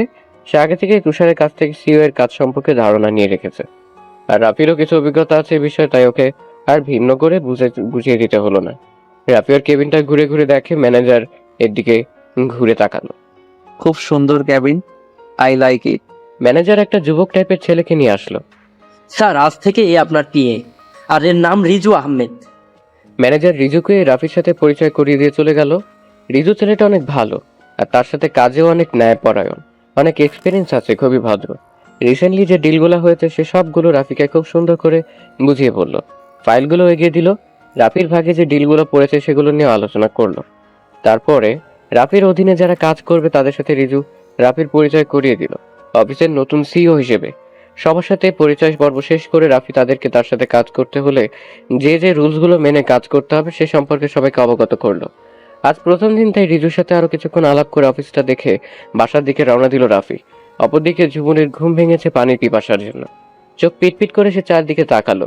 ঝুমুর দেখলো তার পাশে নীলা শুয়ে উল্টো দিকে ঘুরে ফোন টিপছে। ঝুমুর আস্তে করে উঠে বিছানায় বসলো। পাশে নীলা শব্দ পেয়ে ঝুমুরের দিকে তাকালো আর ব্যস্ত হয়ে বলল, ঝুমুর, কিছু কি লাগবে তোর? আসলে গলাটা শুকিয়ে গেছে, পানি খাবো। পাশের টেবিল থেকে পানি এনে নীলা ঝুমুরের কাছে দিল। এই নে ধর। থ্যাঙ্কস। দুর্বলতা কি একটু কমেছে ঝুমুর? একটু কমেছে, কিন্তু আমার কিছুই ভালো লাগছে না। ও আচ্ছা, তুই আগে ড্রেসটা চেঞ্জ করে নে, তারপরে যা ইচ্ছা হয় তোর তাই করিস, ওকে? হ্যাঁ, আগে হাত মুখ ধুয়ে ফ্রেশ হতে হবে। আচ্ছা, আব্বু আম্মু, বড় আম্মু সবাই কই? কারো কোনো সারা শব্দ নাই যে? ফ্যাক্টরিতে কি জানি একটা সমস্যা হয়েছে, তাই তারা 5 ভাই সেখানে গেছে। মেজো চাচু তো যেতেই চাইছিলেন না, পরে আমি আর ভাইয়া বলছি টেনশন না করতে, আমরা আছি তো, এই বুঝিয়ে পাঠিয়েছি। আম্মুর আর মেজো আম্মু তো তোর প্রিয় খাবার বানাতে ব্যস্ত, আর রাফি ভাইয়া অফিসে গেছে, বাকি কে কোথায় আছে জানি না। আমি শুধু জিজ্ঞেস করেছি আব্বু আম্মু আর বড় আম্মুর কথা, আর তুই পুরো 14 গোষ্ঠীর খবর দিলি। আসলে তুই একটা মাথা মোটা বলদ। আমি মাথা মোটা বলদ হলে তুই আর পিয়ারি বোন বলদে জাম্বুরা। হোয়াট ডু ইউ মিন বলদি জাম্বুরা? কিছু না, তুই চল আগে ফ্রেশ হয়ে ড্রেস চেঞ্জ করবি। ঝুমু শোন, একদম ওয়াশরুমের দরজা নক করবি না, আর কাপড় রুমে এসে চেঞ্জ করবি, আর ঠান্ডা পানি লাগানো একদম নিষেধ, সো মাইন্ড ইট। আচ্ছা ম্যাম, যা তুই এখন। ও, কিছু লাগলে আমাকে ডাকতিস, আমি তোর রুমেই আছি। ওকে। তারপরে ঝুমু হাত মুখ ধুয়ে ফ্রেশ হয়ে এসে রুমে ড্রেস চেঞ্জ করে নিল। ওর শরীর একটু দুর্বল লাগছে আর সাথে মাথাও ঘুরছে, তবুও এক জায়গায় থাকতে খুবই বিরক্ত লাগছে ঝুমুরের। তাই নীলা ঝুমুকে নিয়ে ওর বারান্দায় গেল। ঝুমুর আস্তে করে বারান্দায় রেলিং ধরে দাঁড়ালো। বাইরে হালকা বাতাস বইছে। ঝুমুর চোখ বন্ধ করে বাতাস অনুভব করছে, অনেকটা হালকা লাগতেছে ওর। আর নীলা তো ওর কানের পাশে বসে ঘ্যানর ঘ্যানর করতেই আছে, কলেজে কি হলো না হলো ইত্যাদি ইত্যাদি বলছে। আর ঝুমুর শুধু প্রত্যুত্তরে হ্যাঁ না বলছে। হঠাৎ ঝুমুর নীলাকে একটা প্রশ্ন করলো। আচ্ছা নীলা, একটা কথা বলতে পারিস? ভালোবাসায় এত কষ্ট কেন? ঝুমুর এমন প্রশ্ন শুনে নীলা থতমত খেয়ে গেল, কি বলবেও বুঝতেছে না। ঝুমু আবারও জিজ্ঞেস করলো, কাউকে মন থেকে ভালোবাসা কি পাপ না অপরাধ, কোনটা? হ্যাঁ, এমন প্রশ্নের উত্তর যে আমার কাছে নাই বোন, আমি যে কখনো রিলেশন করি নাই। হবে হয়তো। আর কিছু বললো না, তখনই নীলার ফোন বেজে উঠল। এই রে, বৃষ্টি কল দিয়েছে। বৃষ্টি ওর কলেজ ফ্রেন্ড, নিশ্চয়ই কলেজ এর ব্যাপারে কথা বলবে। নীলা ফোনটা রিসিভ করে বারান্দার ওপাশে চলে গেল। আর ঝুমুর আগের মতোই বারান্দার রেলিং ধরে চোখ বুজে দাঁড়িয়ে আছে। হঠাৎ এক দমকা হাওয়া এসে ঝুমুরের চুলগুলো ওর মুখে আছড়ে পড়ল। চোখ খুলে আলতো করে চুলগুলো সরিয়ে নিল। তখনই গাড়ির হর্নের শব্দ শুনে বাড়ির গেটের দিকে তাকালো সে। দেখলো যে একটা গাড়ি বাড়ির ভিতরে ঢুকছে। ড্রাইভিং সিটে রাফিকে দেখতে পেয়ে ঝুমুরের বুকটা ধক করে উঠল। কোনো এক অজানা অনুভূতি এসে ওকে ঘিরে ধরেছে। বারান্দার কোণে পিলারের সাথে হেলান দিয়ে এক দৃষ্টিতে তাকিয়ে আছে ঝুমুর রাফির দিকে। হয়তো ভালোবাসার মানুষকে দেখলে এক অজানা অনুভূতি এসে জড়িয়ে ধরে, যা ভাষায় প্রকাশ করা যায় না। একমাত্র যে কাউকে মন থেকে ভালোবাসে সেই বোঝে। এদিকে রাফি গাড়ি নিয়ে পার্ক করে দরজা নক করে বড় লেন ধরে আস্তে আস্তে হাঁটছে। হাঁটার মাঝে ব্লুটুথটা কান থেকে খুলে পকেটে রেখে দিল। হঠাৎ করে নীলাশ ফোন দিল। রাফি ফোনটা পকেট থেকে বের করে কলটা রিসিভ করে কানে ধরলো। হেই ব্রো, কি অবস্থা? আমার আবার অবস্থা, এইমাত্র অফিস থেকে বাসায় ফিরলাম। তোর কি অবস্থা? টেবিল চেয়ার রাখা, ও জায়গায় গিয়ে একটা চেয়ার টেনে সেখানে বসলাম। এই বাসায় আছি রে, খুব টায়ার্ড লাগছে, খুব টায়ার্ড। কেন ভাই, কার বাড়িতে চুরি করতে গেছিলি? দূর হারামি, বাবার সম্পূর্ণ ব্যবসাটা সামলানো চারটিখানি কথা নয়। কিছুদিন যাক, তখন তুইও আমার মতো বলবি, বুঝলি? ও আচ্ছা, তখনকারটা তখন দেখা যাবে। যাই হোক, ঝুমুরের কি খবর? কেমন আছে ও? আলহামদুলিল্লাহ, এখন একটু সুস্থ আছে। হঠাৎ করে রাফির দোতলায় ঝুমুরের ব্যালকনিতে চোখ গেল। আর সেখানে ওর চোখ আটকে গেল। এলোমেলো ভাবে মেয়েটাকে এত সুন্দর লাগবে সেটা আজ প্রথম দেখলো রাফি। ঝুমুর আজকে কোনো সালোয়ার কামিজ পরেন নাই, সাদা কাপড়ের ঢিলা ঢালা হাঁটু পর্যন্ত একটা গাউন পরেছে সে। আর একটা লেহেঙ্গা পরেছে, হালকা বাতাসে ঝুমুরের চুলগুলো উঠছে। রাফি তো এক দৃষ্টিতে তাকিয়ে আছে, অপোজিটে ঝুমুর রাফির দিকে লাগামহীন ভাবে তাকিয়ে আছে। রাফি ঝুমুরকে দেখতে এতটাই ব্যস্ত যে ওপাশে নীলাশ যে এত চিল্লায় হ্যালো হ্যালো করছে তার কর্ণপাত অবধি পৌঁছচ্ছে না। অপরদিকে ঝুমুর রাফির দিকে আরো কিছুক্ষণ ভাবে তাকিয়ে থেকে নিজেকে অপর দিকে ফিরিয়ে নিল। মনে মনে ভাবতে লাগলো, কি লাভ তোমার মায়াতে নিজেকে জড়িয়ে? সেই তুমিই তো আমার নও। কিন্তু এই বেহায়া মনকে তো আর বোঝাতে পারি না। কেন যেন এই বেপরোয়া মন বলে যে তুমি শুধুমাত্র আমার, একদিন না একদিন তুমি আমার হবেই, কিন্তু সেটা তো সম্ভব নয়। তারপরে নীলা এসে ঝুমুরকে আস্তে করে রুমে নিয়ে গেল। ঝুমুরকে নিয়ে যাওয়ার পরে রাফির ধ্যান ভাঙে আর ও নীলাশ এর সাথে কথা বলে বাড়ির ভিতরে চলে গেল। এভাবে এক সপ্তাহ কেটে যায়। এখন ঝুমুর বলতে গেলে পুরোপুরি সুস্থ, শুধুমাত্র রাফির প্রভার কেয়ারের জন্য। এই এক সপ্তাহ রাফি ঝুমুরকে একদম চোখে চোখে রেখেছে। এমনকি অফিসে শুধুমাত্র 3 ঘন্টা সময় দিয়ে আর বাকিটা সময় ঝুমুরের পাশেই থেকেছে। প্রতিদিন 3 বেলা নিজের হাতে ঝুমুরকে খাওয়ানোর সাথে ওষুধ খাওয়ানো, ঝুমুরের ফেভারিট চকলেট নিয়ে আসা অফিস থেকে ফিরে আসার সময়। আর ঝুমুর ঘুমিয়ে গেলে ওর 2 গালে 2টা চুমু দেওয়া যেন ওর অভ্যাসে পরিণত হয়ে গেছে। যদিও তা ঝুমুরের অজান্তে। পরিবারের বড়রা তো অনেক খুশি যে রাফি ঝুমুরের এতটা কেয়ার করে, চোখে চোখে রাখে, এত ভালোবাসে এটা দেখে। আর অন্যদিকে ঝুমুর ভাবে যে এসব রাফি সবার চাপে পড়ে করেছে। রাফির সাথেও প্রয়োজন ছাড়া বাকি একটা কথাও বলে না, কিন্তু ঝুমুরের 2 চোখ সব সময় শুধু রাফিকে খুঁজে। মনের মাঝে একটা সুপ্ত কল্পনা যে রাফি একদিন ওর হবেই। আজ মিলিকে পাত্র দেখতে আসবে আর সাথে বিয়ের দিনও ফাইনাল করে যাবে। তাদের অনেক দিনের ইচ্ছে মিলিকে তাদের ঘরের বউ বানাবে। জনাব আহমদ চৌধুরীর বন্ধুর ছেলে আজকে মিলিকে দেখতে আসবে। তার সাথে তার বন্ধুর অনেক দিন আগে থেকেই কথা